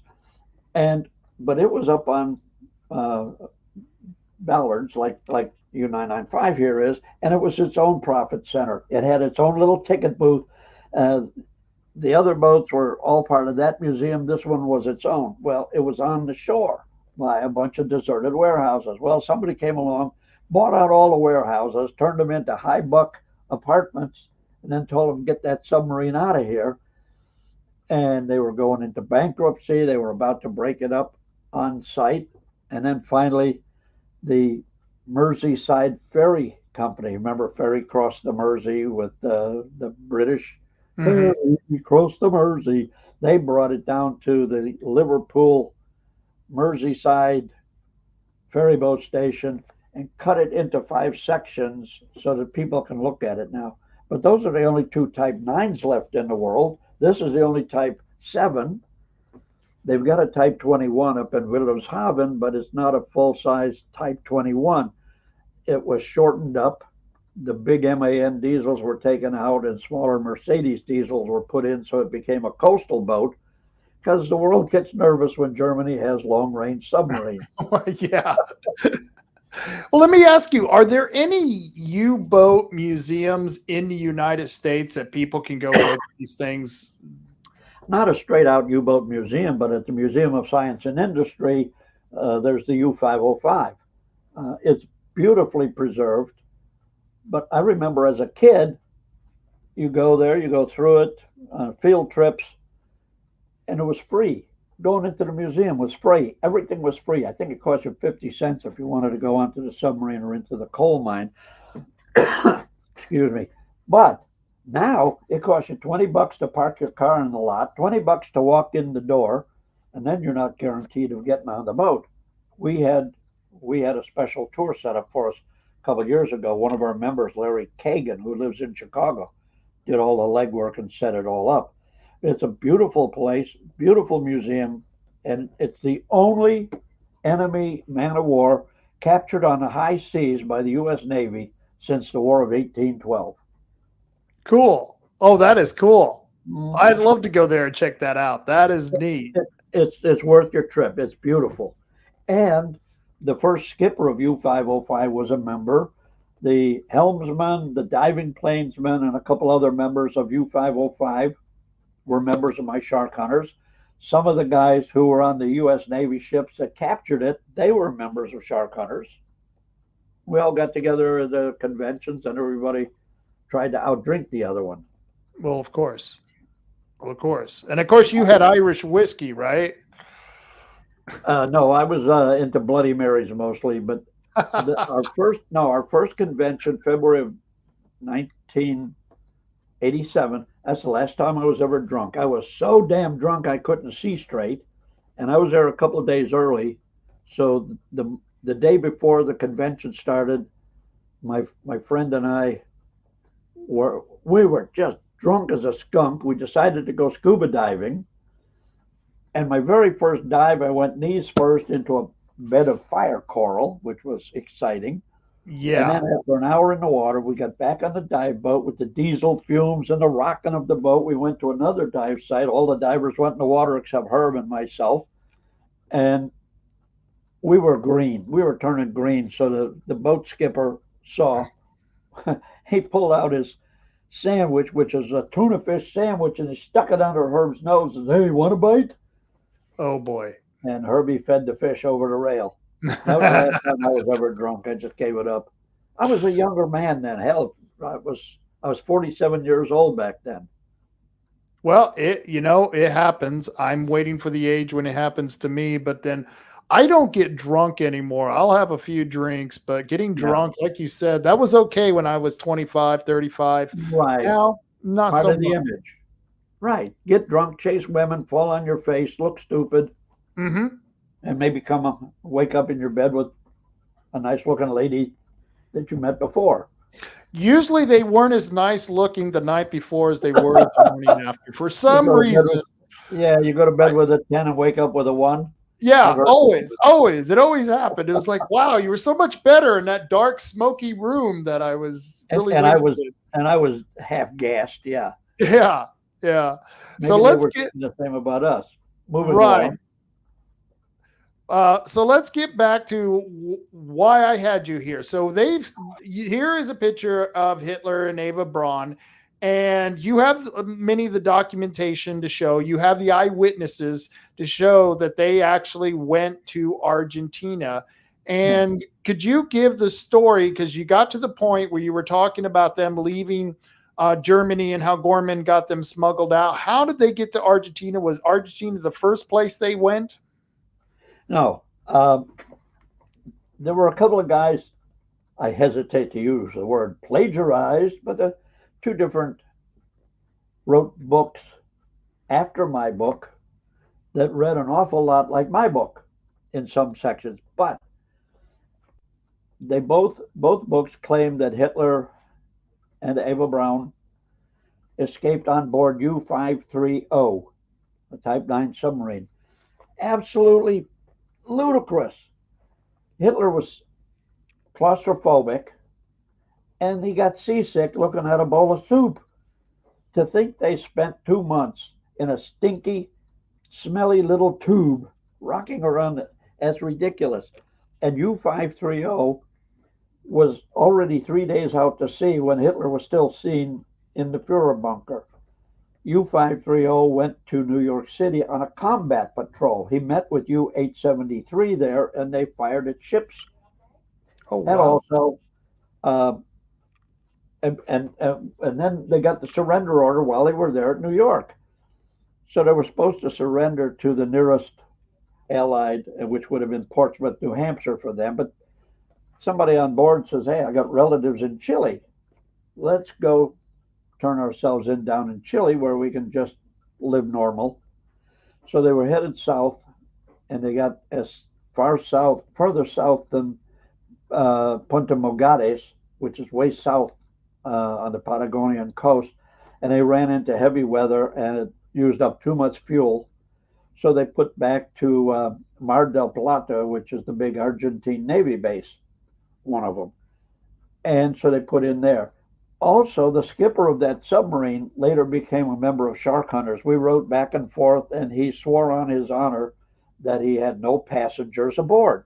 And we know he did not, because Hitler and Eva Braun got up to Norway, where there was one of the big monster airplanes waiting. Germany built, in the US, we were building B-17s, B-29s every hour. Another one's rolling out of the plant. Germany couldn't do that. They built the Ju-390. There were three of them. They were numbered V1, V2, and V3, which had nothing to do with the rockets. That's just what they named them. V3 never got finished and was broken up either by the Germans or the Americans after they took over. V2 was 3 meters longer, which is about 11 feet longer than V1, so it had more fuel. This thing had an 8,000-mile range. Oh, So, geez. yeah, it was painted in Swedish Air Force light blue with Swedish air markings, and they took off and headed south. And they apparently didn't have enough range to get to Argentina. So there was a place in Uruguay, near the town of Paysandú, on a big estancia owned by a German. And there was a dirt road that ran from southwest to northeast, 15 kilometers straight, and a wooded area at the southwestern corner where we've got a chart. It's in one of those books, and I'll be happy to show anybody who wants to send me an email and ask. Sharkhunters@sharkhunters.com. And so the Germans put in an RDF station in the little wooded area, radio direction finder, and this plane came in and landed at about 2 o'clock in the morning. And this was a huge airplane, had a lot of wing area. The stall speed was about 65 miles an hour, and its landing speed was 75. Had a huge undercarriage, 6 engines. So they landed there. And according to rumors in the area, the farmhands disassembled the plane overnight and threw all the parts in the river. Well, this thing was the size of a 757. Right. So a bunch of untrained, unskilled farmhands can disassemble it in a few hours. That's ridiculous. We found out later it went to Paraguay. So when I was down there, we went right to this place, and it was just exactly like this handwritten chart we dug out of the archives showed. So we talked to some of the people that lived in that area. Mostly it was all old widows because the men had died, and the widows were living pretty much in poverty. They all heard the plane land. Nobody saw it because it was the middle of the night. So then we went to town and found the daughter of the guy who owned this big estancia. And my friend Martin told him I was a researcher, and asked if I could come in and talk to them and ask questions. Yeah, fine. Very nice people, typical hospitality, put out the coffee and the cakes. And so I always ask the easy questions first, and then come in with the more interesting questions later. I don't do interview ambushes like Mike Wallace used to do. Right. So all of a sudden, where I'm asking questions, and then I said, "What can you tell me about the big plane that landed in the middle of the night?" And she and her husband looked at each other and a little nervous, tee hee. And then she said, "Well, that happened 3 years before I was born, but it really didn't happen." Okay, well, which is it? So she finally admitted that the prefect of police, which is the highest level cop in the whole region, had to come there to investigate reports of a plane that landed at night. And she said, "But it was only a crop duster." Okay, come on, lady. Crop dusters are single engine, single seat with no instruments. They are VFR Right. all the time. And Right. it did not land at 2 o'clock in the morning. So anyhow, we asked some other people. Everybody heard it. Nobody saw it. So that's how they got there to Paysandú, Uruguay. From there, they were transported. Now, this was in the dead of winter when they landed, which was July thereabouts. Excuse me.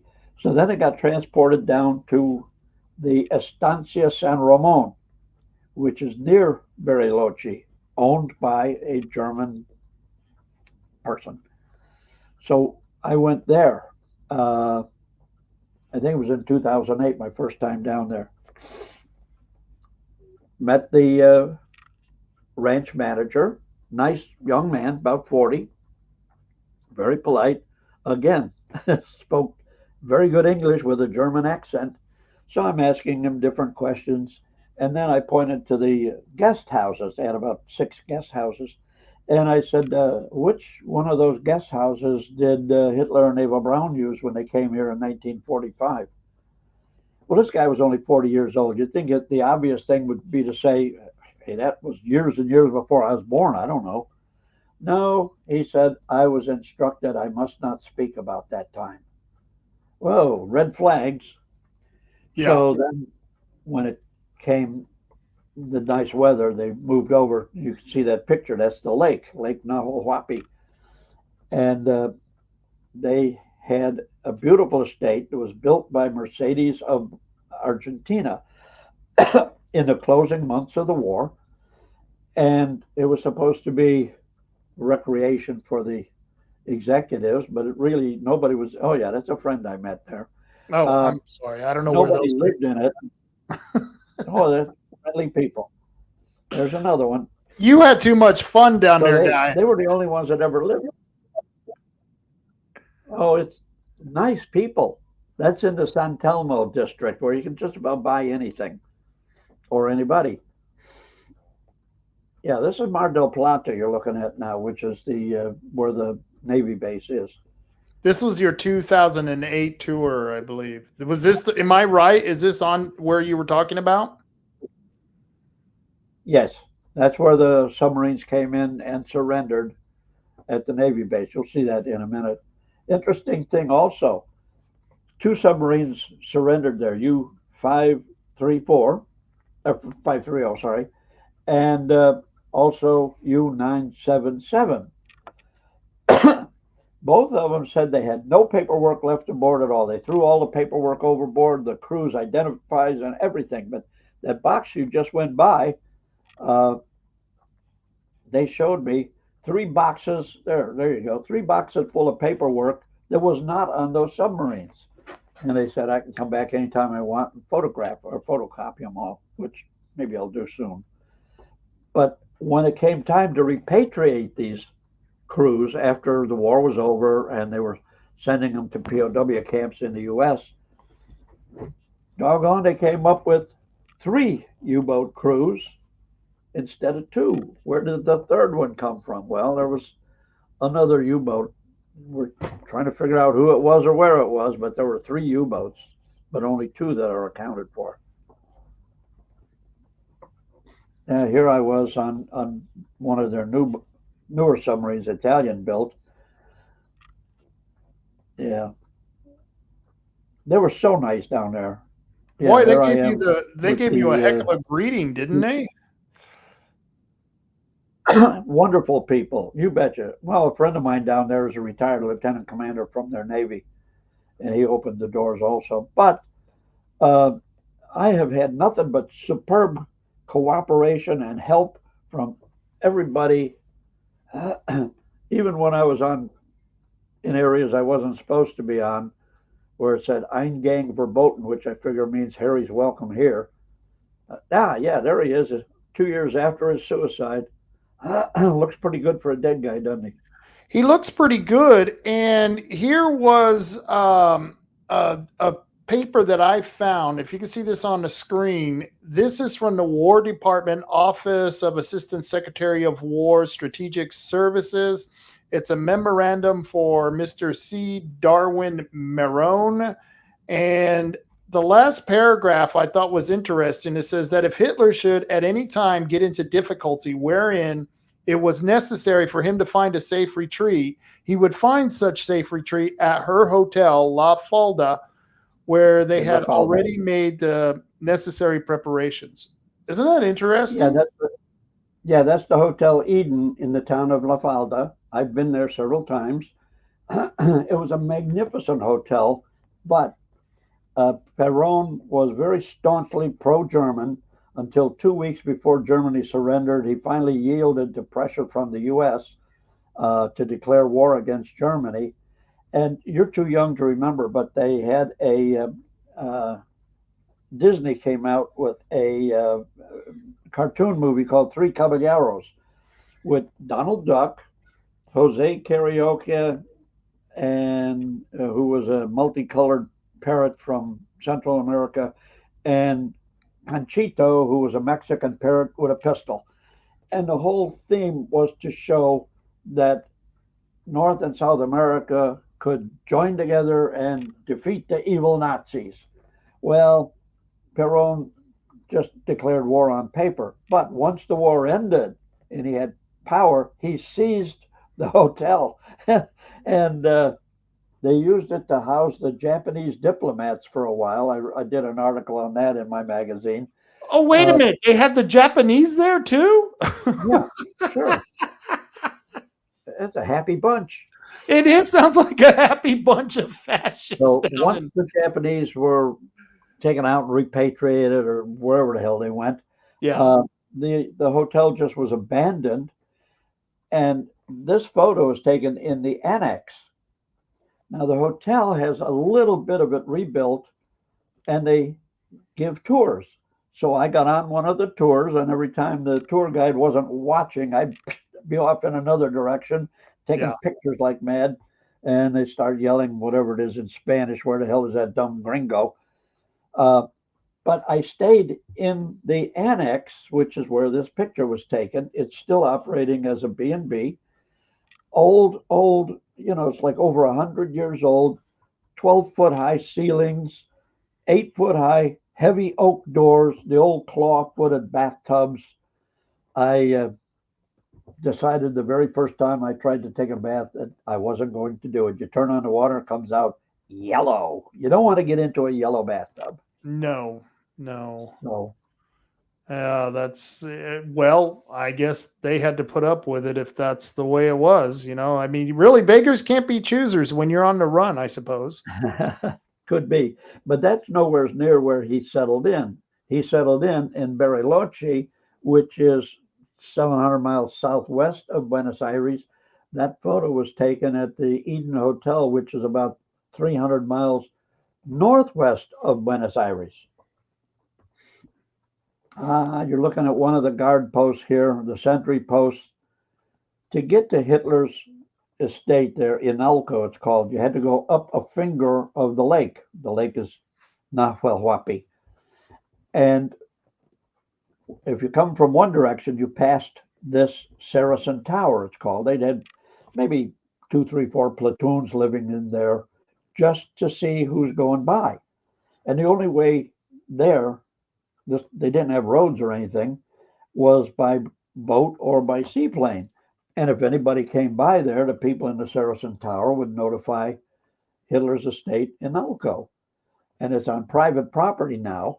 And it's a vacation home for some wealthy Buenos Aires people.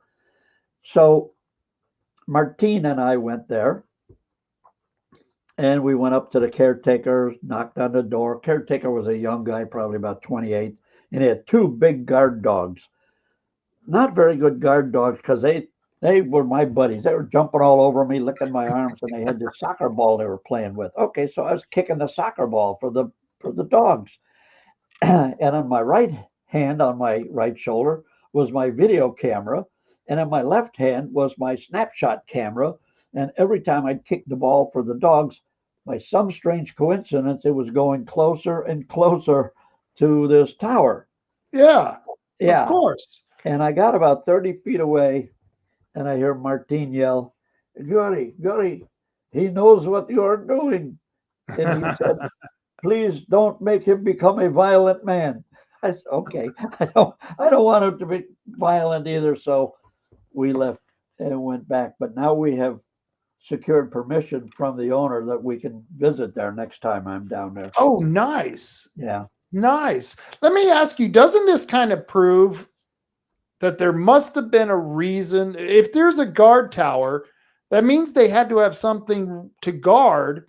Yeah. And something of that stature, of that many people there, that many soldiers there, boy, whatever they're guarding must be really valuable, I would think. Yeah. Hitler. Hitler. This was Hitler's estate in Alco, it's called. I don't know the translation, but I think it means a place by the water, but I don't know. The name was Inalco. And it was abandoned from the time Hitler moved out in 55. And just now, well, in 2011, I think it was, a volcano in Chile erupted and covered this whole place with heavy layer of ash, and it was all gone to hell. But about 6 months ago, it was bought by some wealthy Arab, I'm told, using an Argentine guy as a front man, because this property is close enough to the border to where the Argentine law says it can only be, excuse me, my tea's coming back at me. It can only be owned by a native-born Argentinian. So this wealthy Arab has got somebody to buy it in his name. They are restoring it, thank God. They're building it back to what it used to be. Nice. We were afraid they were going to tear it down and build a hotel or something, but right. We found stuff there that nobody else has found. Last time we were there, 2 years ago, I think it was, we went way back in the property, and we found yes, that's me, 2008. We found 6 little structures about 6 feet high, made out of natural rock. They're about 3 feet wide, 6 feet high, just like a little tower, but with an indent where maybe a religious figure was put in there. Way, way, way out in the back on a road that was typical Third Reich construction, overgrown. But here you see the place is deserted. Well, right there in that picture, it looks very well maintained. I don't know, what was it like on the inside? What was it like when you got it closer to it? Oh, don't you have pictures of the inside? I didn't get, well, here, let me see. I can share those. Hold on. I can share those. Whatever. And what year was this again? 2008. Okay. Way back in the early days, I had worked a little bit for the mafia, and I learned to pick locks. So I let myself in. Skill. That's a good skill. Let me see if I can find this. Yeah, I had them. I had those pictures, and I wasn't able to get them. No worries. You see the part of the structure on the far right with a little stairway leading up? Yeah. It is connected to the main building, but no way to get into it from the central building. You had to go outside and up those stairs. So when I was there in 2008, I looked in and there was a bicycle in there. And of course, that must have been Adolf Hitler's personal bicycle, right? Wow, that's something. I was joking about the bike. Yeah, I know. But the furniture in there was all from when he was living there, and it was in perfect shape when I was there in 2008. But some years later, vandals got in, and just really messed up the furniture. So, well, I guess I can say his name, Jeff Rents, the guy who owns Rents Radio. I have a program on once a month with Rents. He bought all that furniture, had it shipped up to where he lives up in, I think, I don't know, Oregon. Oregon, yeah, he lives in Oregon. And he spent a ton of money refurbishing it. But who sat in those chairs? Who ate at that table? Right, right. He's preserved it, bless his heart. Well, Otherwise, that's the good. vehicles would have destroyed it. That's good that that someone has been preserving those because, Right. like I said, you know, you don't want to take away the ammo you need to show the people that are being lied to by our government that this actually existed, and here it's been for however long period of time. Yeah. Gosh, I wish I could. I'm having trouble getting those pictures up, but Oh, well. um, Have your listeners send me an email, sharkhunters@sharkhunters.com, or go to sharkhunters.com, my website, and go to tours. We got tons of pictures up there, including all of these. and that's a good thing. Here, let me. For some reason, I've got a banner playing down there. There we go. There's your website. There's your beautiful website. And people can go and learn about this. They can order your book. Your book is still available many different places. Thriftbookstore.com. It's available at Amazon. You can still get the book there.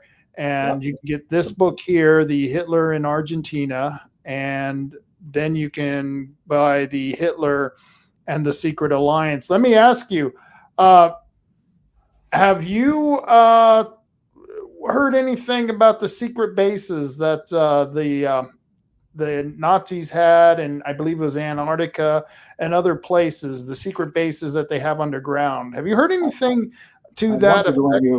I wondered when you were going to get to that. I've had many expeditions to South America and also in Europe in tunnels and bunkers that people haven't seen since 1945. So one of our members, a young lady who was a fashion photographer, was living in Monaco, and she was close to people in the royal family. So she had it all set up that we were going to pitch the idea of an expedition to Antarctica. Mm-hmm. Everything was in order. I flew over to France. They picked me up with a chopper and took me right downtown Monte Carlo. I even brought my tuxedo so I could have my picture taken in the Grand Casino where James Bond 007 stood. Right. So we met at the yacht club. And oh my God, talk about plush. Met with some of the secretaries of this and the minister of that. And every place we went, they taxied us around in a Maserati limousine. And everything was set. Prince Albert was going to let us use his personal yacht, which was the size of a cruiser, going to pay for the fuel and the crew. We had the financing set up. We had security set up. And we had somebody set up with drones.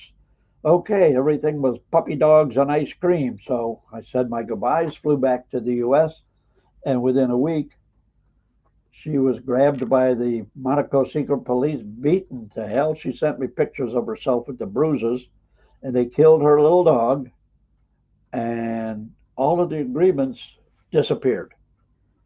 For what? Well, we're not. There's things down there we're not supposed to see. But as far as a Nazi, well, I hate to use that word. As far as a Third Reich base down there, no. There's rumors all over the place, but there's not one shred of proof, not one shred of any. I know people hark back to when Admiral Dönitz said the U-boaters have found an impregnable Shangri-La for the Fuhrer after the war. And he said that in 1943. They knew the war was lost. and they were Right. getting ready to move him out. Yeah, an impenetrable Shangri-La for the Fuhrer, and people right away think, "Oh, that's Antarctica." No, that was Bariloche. There is no. We've got some flyover footage of Antarctica. You can't do too much flyover. Right. You have to have something for a base, and Antarctica is 6 times the size of the United States. Yeah, it's huge. This is huge. It's Yeah, like looking for a needle in a haystack or actually a needle in 10,000 haystacks. Right. a needle in 10,000 haystacks with a bunch of armed people trying to stop you from looking. It don't help. It don't help. When So I lived, one, let go me ahead. I'm throw sorry. this in. When I lived in Chicago a million Yeah. years ago, I belonged to the Adventurers Club. And one of the guys I'd have dinner with every so often was Charlie Walgreen. I'm sure you've heard of his stores. So for his 90th birthday, he and some of his best friends flew to the South Pole on a ski-equipped C-130. They landed, they got out, had a drink of champagne, had maybe a birthday cake, got back aboard and flew back home. It cost them 30 grand a piece. That was 50 years ago. Oh Lord.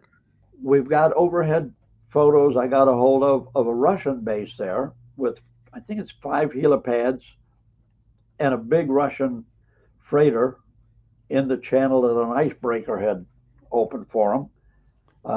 What were they doing? We don't know. Uh, and I talked to, let's see, the father of my daughter's best girlfriend was based in Antarctica for a while.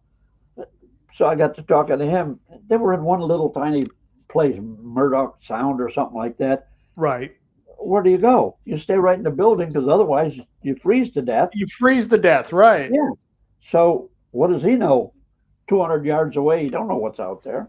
You really don't. That's why I'm saying it would actually be the perfect place to hide a base, because finding it would just be damn near impossible. You know who we need to contact, Harry, is we got to get a hold of Elon Musk and say, look, stop the exploring of space. Let's go down to Antarctica and take your special fancy machinery that you have, the Starlink satellite and all that stuff, and let's take a look down there, because we're kind of curious, because he's got the buku money to do it, you know?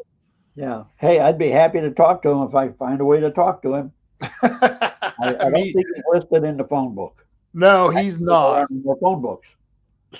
Oh, that's funny. I've enjoyed this conversation. I've got to get you back on here some other time, because I know the updates on this. Let me ask you, when, just for last question to get out of here, but now that you've started doing this and you've gotten so many people to join your organization and you've gotten so much press, you've got these books being released, the amount of books that you've written, are people coming to you on a regular basis? Does your phone ring every day with someone saying, hey, have you seen this? Have you seen that?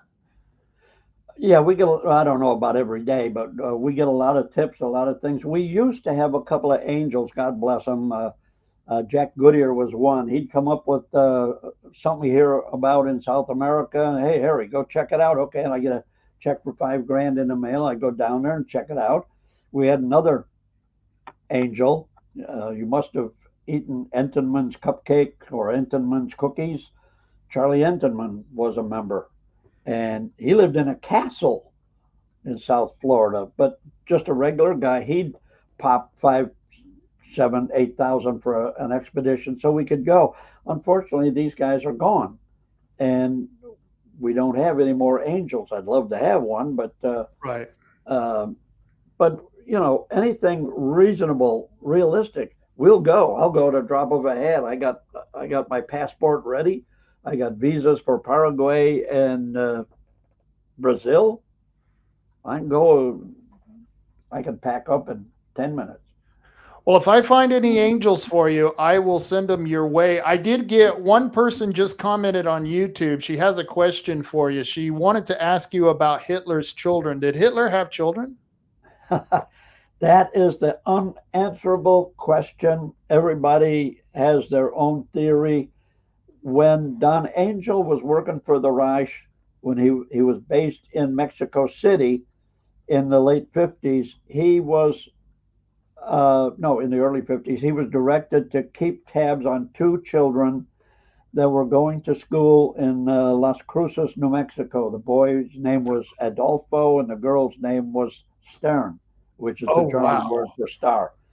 Uh, and we finally figured out Stern was actually Star. Oh, what the hell was her name?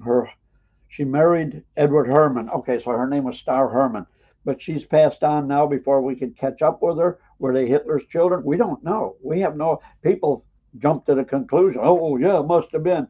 Or you see the picture of Hitler and Eva Braun in the Berghof with this little girl, Uschi. That must be their child. No, it wasn't. It was her sister's child. Um, and one of our members just came back from Bavaria, where he spent some time talking to the granddaughter of that little girl, Uschi, and brought back some interesting historical information. But that was not Hitler's child. If they had children later on, well guarded secret, lots of people have theories.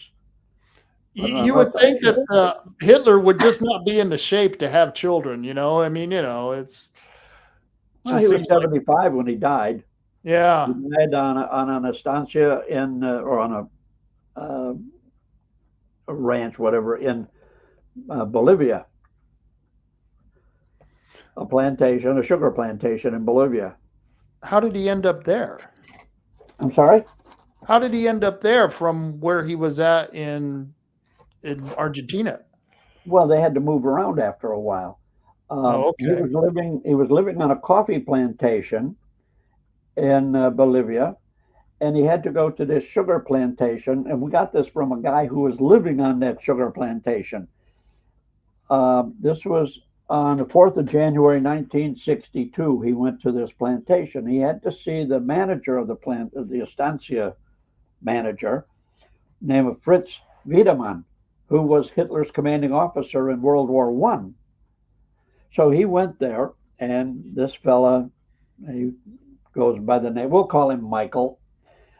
He said they all had to line up on the driveway and do the Hitler Gruß, the right arm in the air, which really was the Roman salute. Right. And Hitler went there, talked to Fritz Wiedemann for a while, and then left. And the next month, on 13th of February, 1962, he died. 75 years old, I think. Natural causes, right? Yeah, he led a rough life. He did. He had a rough life, yes. And Eva, when did she die, or did she die before him? No. We tracked her. We know she was alive in 1992 at age 90. Oh, wow. Yeah, and we think she was in an assisted living facility in maybe Buenos Aires 10 years later when she was 100, but we have just thoughts, wisps, not hard fact. Wow, that would be really cool. I mean, because 1992, that wasn't that far long ago. I mean, I bet you there are nurses and doctors from that facility. We got to get a hold of Elon. That's the thing. We got to get a hold of Elon, and we got to fund these trips to send you out there and find this stuff. And I want to thank you for doing it. Hey, incidentally, when your listeners go to www.sharkhunters.com, chances are you're going to also come up with the spit lickers, because they put one up there too, saying that I'm a neo-Nazi. Yeah. And I pull the wings off of flies or whatever else. I don't know. Right. Lying bastards.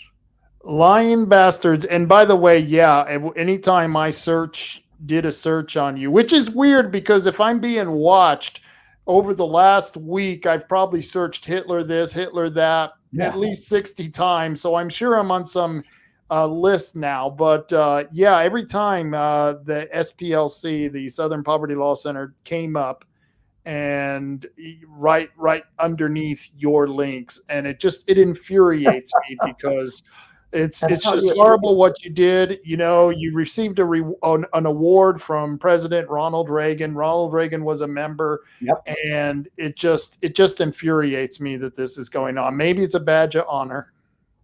Yeah, I guess. I don't know. They also publish a newsletter or something like that. And one of our members, a strong supporting member, a guy in Chicago, he's Jewish, and his wife is a physical trainer at a gym. And so when he's there, the guy from the Southern Poverty Law Center comes in with all their newsletters, puts them on the desk, and Larry will just pick them up right in front of the guy and throw them into the garbage. I love that. Yeah, and That's people a say, good well, one. why don't you sue them? They're slandering you. Yeah, I've got $600 in the bank right now, uh, and that's it. I've run their financials. A few months ago, they had 500 million in their Yeah. operating account, and 3 or 4 floors of their building, nothing but lawyers. So how do you Yep. think that's going to turn out? Well, even if you had the money, Harry, you're a public figure, and they can pretty much say whatever they want about you. Yeah, I afraid mean, they so. do the same for me. But if the shoe was on the other foot, and you were going after them, Yeah, somehow they would find a judge who would convict you and send you away. Look what happened yeah, to Alex Jones. You know. yeah. And bear in mind too that their founder, what the hell was it, Morris Dees, he was a radical right winger until he found out he could make more money being a lefty. Yep. He was indicted for pedophilia because he married a gal that had a 16-year-old daughter, and he tried to grab her Yep. coming out of the shower. I've got copies of his indictment, and they finally fired him a few years ago. Yep, they got rid of him, but yeah, it's funny how that always comes around. They're doing what they accuse everyone else of being, and so Exactly. So what the hell? Okay, what moving along. moving along. So I want to thank you for coming on. We'll get you back on again because I enjoyed the last 2 hours. This was just beautiful. And before I get you out of here, any last thing you'd want to say before I get you going? No, just check out sharkhunters.com. Our books are advertised there. Send me an email, sharkhunters@sharkhunters.com. Say you heard the show, and I'll send you a copy of the current issue of our magazine. And it's got a whole mess of click links on there to some of our short videos. We've got about 300 or 400 short video clips, 1 to 2 minutes long. Oh, and I got kicked off. I'm in YouTube jail. Yeah.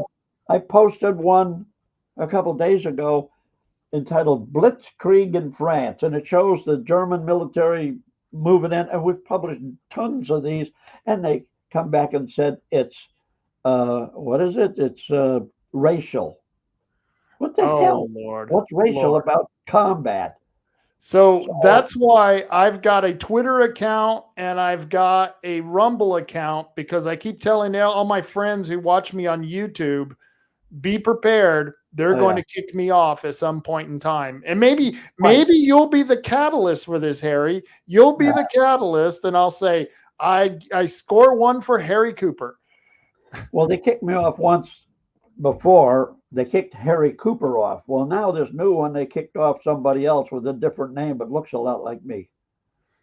Oh, that's funny. You can go on with many different, just different email. We use Rumble and BitChute, and they're really super about it. But yep. And then YouTube, you could only upload 10 a day.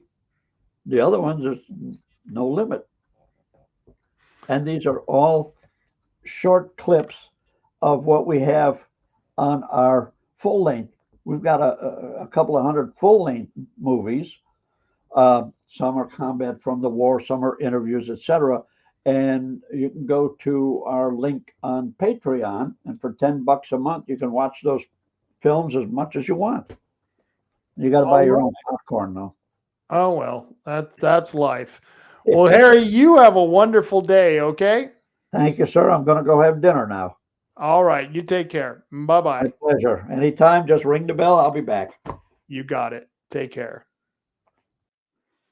All right. That was a kick-ass interview. I enjoyed that so much. That was one of the best. That's going down in the record books. And I think what I'm going to do is I'm going to take a few little clips from this video as well, and do those little shorts. Those shorts are cool. You can get a whole bunch of stuff done with those shorts. They for some reason pull in a lot of views, and then people will go to your longer videos and check them out. I'm just getting the hang of this podcasting thing. I was on the radio for 5 years, and it worked completely differently than podcasting. And I'm glad I'm here. This is the new medium. This is where it's at. This is what's happening. And I'm still going to do it live because I love having that. We don't know what people are going to say, and there's nothing you can do once you do say it because it's live. And Sharkhunters, please go to sharkhunters.com. If you got a little extra little bit, please see what you can do to help. I'm sure Harry could use any help that he can get. Buy the books. He's got a bunch of books on there. Purchase those books, become a member, do whatever you can to help this group out.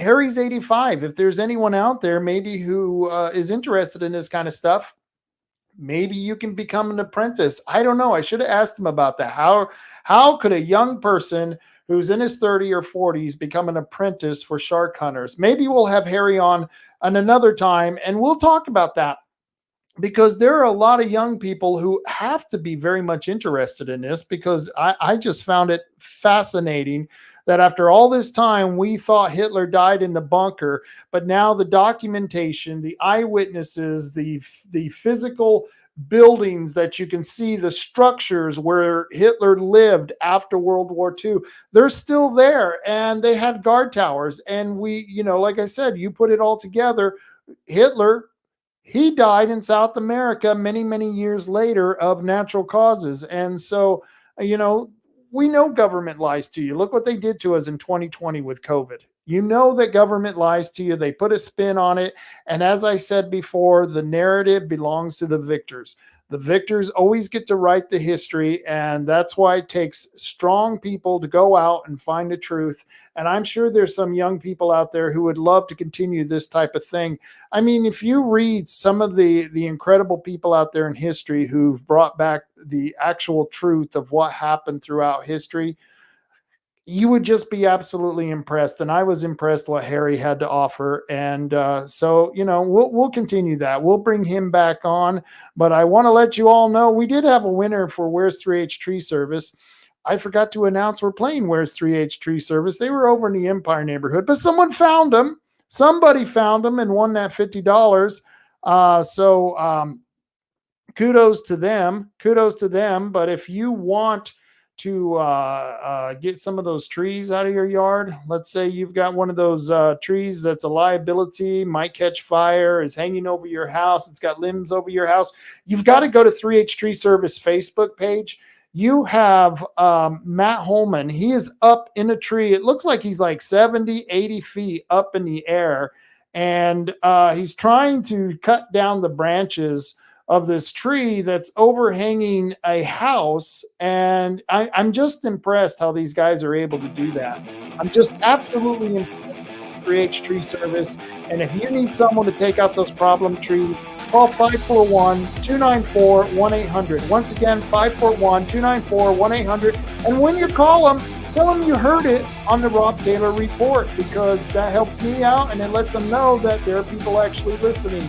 It makes them feel like the money that they pay for the advertising is well worth the investment. And I appreciate everything they do for me. It's very beneficial, and it helps me to continue to bring these programs like this to people like you. Tom and Gigs, you can catch them over at 135 South Shoneman Street. 135 South Shoneman Street. Tom and Gigs. Go see Tim. Go see Josh. Yeah, you need an RC car. You need some tannerite. I don't know. Maybe you got squatters in your house and you need some tannerite. Maybe you could put the tannerite on your RC car and drive it into the house. There you have the squatters. I don't know. I'm just putting out ideas there. Maybe that's crazy. Maybe people might think I'm inciting something. I don't know. But it's a good reason to go to Tom and Gigs, even if you have automotive needs, you need a new muffler, you need to do the alignment, you need some side rails or lighting bulb, go to 135 South Shoneman behind the car wash. You know where it is, in the Empire neighborhood. And say hi to Tim. And once again, let him know that you heard about this on the Rob Taylor Report. Herbal Choices. Herbal Choices is one of the dispensaries that sponsors this show. I appreciate what they do. And remember, I know it's legal now. It's legal now. So Herbal Choices, if you want to make that choice, you got to be 21 or over, because you got to have a mind before you get it high.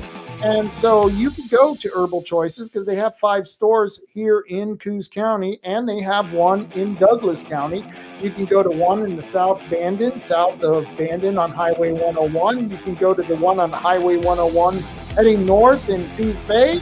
And they've got one on Highway 101 heading south out of North Bend. There's one in Charleston. And there's also one in Reedsport. So if you have any of those herbal needs, go to Herbal Choices. I'd highly recommend them over their competitors. And of course, Oregon Firearms Federation, Kevin Starrett, as usual, kicking ass for your Second Amendment rights. Go to OregonFirearms.org, sign up for his alerts, find out his newsletters. And I'm going to get Kevin on here pretty soon. It's just a necessary thing we have to do, because we got to keep fighting for our right to defend ourselves. You have a right to defend yourself. You have a right to defend your family. We have a right to defend ourselves from the government. You know when you got that idiot at the local meeting who says, "Oh, guns aren't for hunting." I'm sorry. I said that. Guns are for hunting. You go, no, guns aren't for hunting, and neither is the Second Amendment. The Second Amendment is not about hunting. The Second Amendment is about protection. Protecting yourself from a tyrannical government.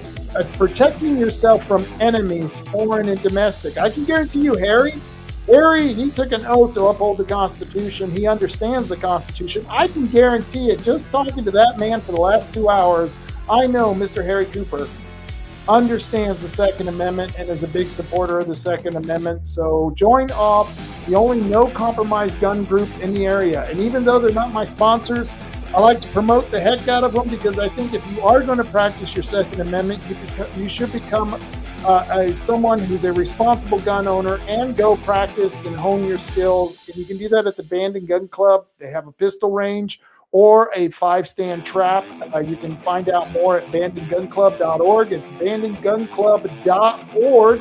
And if you want to go try out your rifle or sight in your rifle, Tioga Sports Park, ran by Tioga Sports Park Association. You can find out more at tiogasportspark.org. Once again, that's tiogasportspark.org. They're next to the dump on Highway 101. So I hope you guys enjoyed the show. I just was, like I said, this was a thrill for me. I don't know. This is the best job you can have, interviewing your heroes. What more do you want? I literally get to talk to people who are so interesting and so fascinating. I would never get any chance to be able to talk to these people, except for that I have a podcast. And this is why I love my job. This is why I love doing what I'm doing. And I appreciate Harry Cooper coming on. We've got a lot more guests for you. There are some really cool guests who I've been talking to. We're going to get on here and see what they have to say about the issues that they're dealing with. And we'll have another Friday night rant this Friday at 8 o'clock. So do tune in. This is Friday at 8 o'clock. And then next week, Monday at 3 o'clock, we'll be doing it again because, well, that's what I do. And if you are someone who likes to tune in, please like, share, subscribe to my channels. I have one on YouTube, I have one on X, and I have one on Rumble. And eventually we're going to expand to BitChute, and we're going to expand to Patreon. I think both of those social media platforms are a good way to continue getting this message out. It's so complicated right now to deal with the 3 that I have. But luckily, YardStream, they do a good job. StreamYard, they do a good job of taking care of those needs for people like me who are in podcasting. But I'm going to go and check out Patreon and BitChute and see what we can do about getting an account there. and start playing our stuff there. But I highly recommend go to Rumble, go to X, YouTube. If you want to subscribe, please do, but don't be surprised if they kick me off. You know, I had a show cut off, what was that, 2 weeks ago? Yeah, they took off one of my shows because, well, you know, one of my guests happened to show a gun during the live broadcast, and you can't do that. That's just not it. That's against the rules. You just can't do that. So he did it. I don't know. I don't care. And guess what? You know, when you're wrong, you're wrong. And I have to admit, I was wrong. I didn't think Joe Biden was ever going to get out of this presidential race. I thought for sure that guy was going to hold on to the bitter end. I thought he was going to cling on because, you know, you've got people like his wife, Dr. Jill, who's not a real doctor, but then again, he's not the real president, so I guess it's okay. The relationship is perfect for each other. But you got Dr. Jill, you got Hunter Biden, you even had AOC, the crazy leftist, cheering for Biden, cheering him on, and trying to get him to stay in the race. And like I said, I thought he would, but I was wrong. That's okay. You know, it was 50-50, and sometimes you don't get it right. And anyone who's wants to ask me, Rob, who do you think is going to be the contender in the convention in August? Who's going to come out of the convention as the legitimate candidate for the president for the Democratic Party? And all I can tell you is, I don't know. I don't have a clue. I mean, you know, if I had to bet, I'd put it on Kamala, whatever the hell her name is. But I would put the money on Kamala because I think that she's getting a lot of endorsements right now. And the more endorsements she gets going down the line, the more for sure you know she's going to be the anointed one. But I also think that there's going to be someone jumping in. I mean, you know, you've got a couple of other big league Democrats out there. You've got the governor of California, Gretchen Whitmer is another one who would love to jump in. Hillary, I'm sure Hillary's kind of chomping at the bit. You know, she's still a little bitter about losing to Donald Trump in 2016. So I imagine old Hillary, boy, when I say old, I mean old Hillary. I imagine she's chomping at the bit to get into that race. We'll see. Like I said, I'm not going to put any money on it because, well, the Democrats are crazy. They're just batshit crazy, and I wouldn't put a bet on any of that. So I don't know. I don't know where it's going to go with that. And so we'll see. The nice thing is we got Donald Trump. And I'll tell you what, I'm happy. I'm happy that we have Donald Trump because I think he's going to be another fantastic president when he gets back into office. And yes, I think he's going to get back into office. I know we haven't really fixed that election problems that we have, and we've got to work on that election integrity, and there's still a lot of cheating going on. But I think the momentum is behind Donald Trump, and how he's going to square off against the potential Democrat candidate, who knows? But I'll tell you what, Robert F. Kennedy, who's running as an independent, he's going to pull a boatload of support from whoever that Democrat candidate is. I can guarantee you Robert F. Kennedy is probably better known than anyone else who can get into that position of running for office. Even Kamala Harris. I think that Robert F. Kennedy has been on the ground. He's been doing his work, and there's going to be a lot of people who can't vote for Trump, and they're tired of the Democrats lying to them after this whole Biden episode. So you're going to see that third-party candidate get a lot of votes, and I think he's going to pull a hell of a lot more from the Democrat. But I don't know. What do I know? We'll find out in the end. Please join me Friday night, 8 o'clock, same time, same bat channel. Next Monday as well, 3 o'clock here. And you know what I always say, folks? You know what I always say? Carry on, Coos County. Carry on, America. Carry on.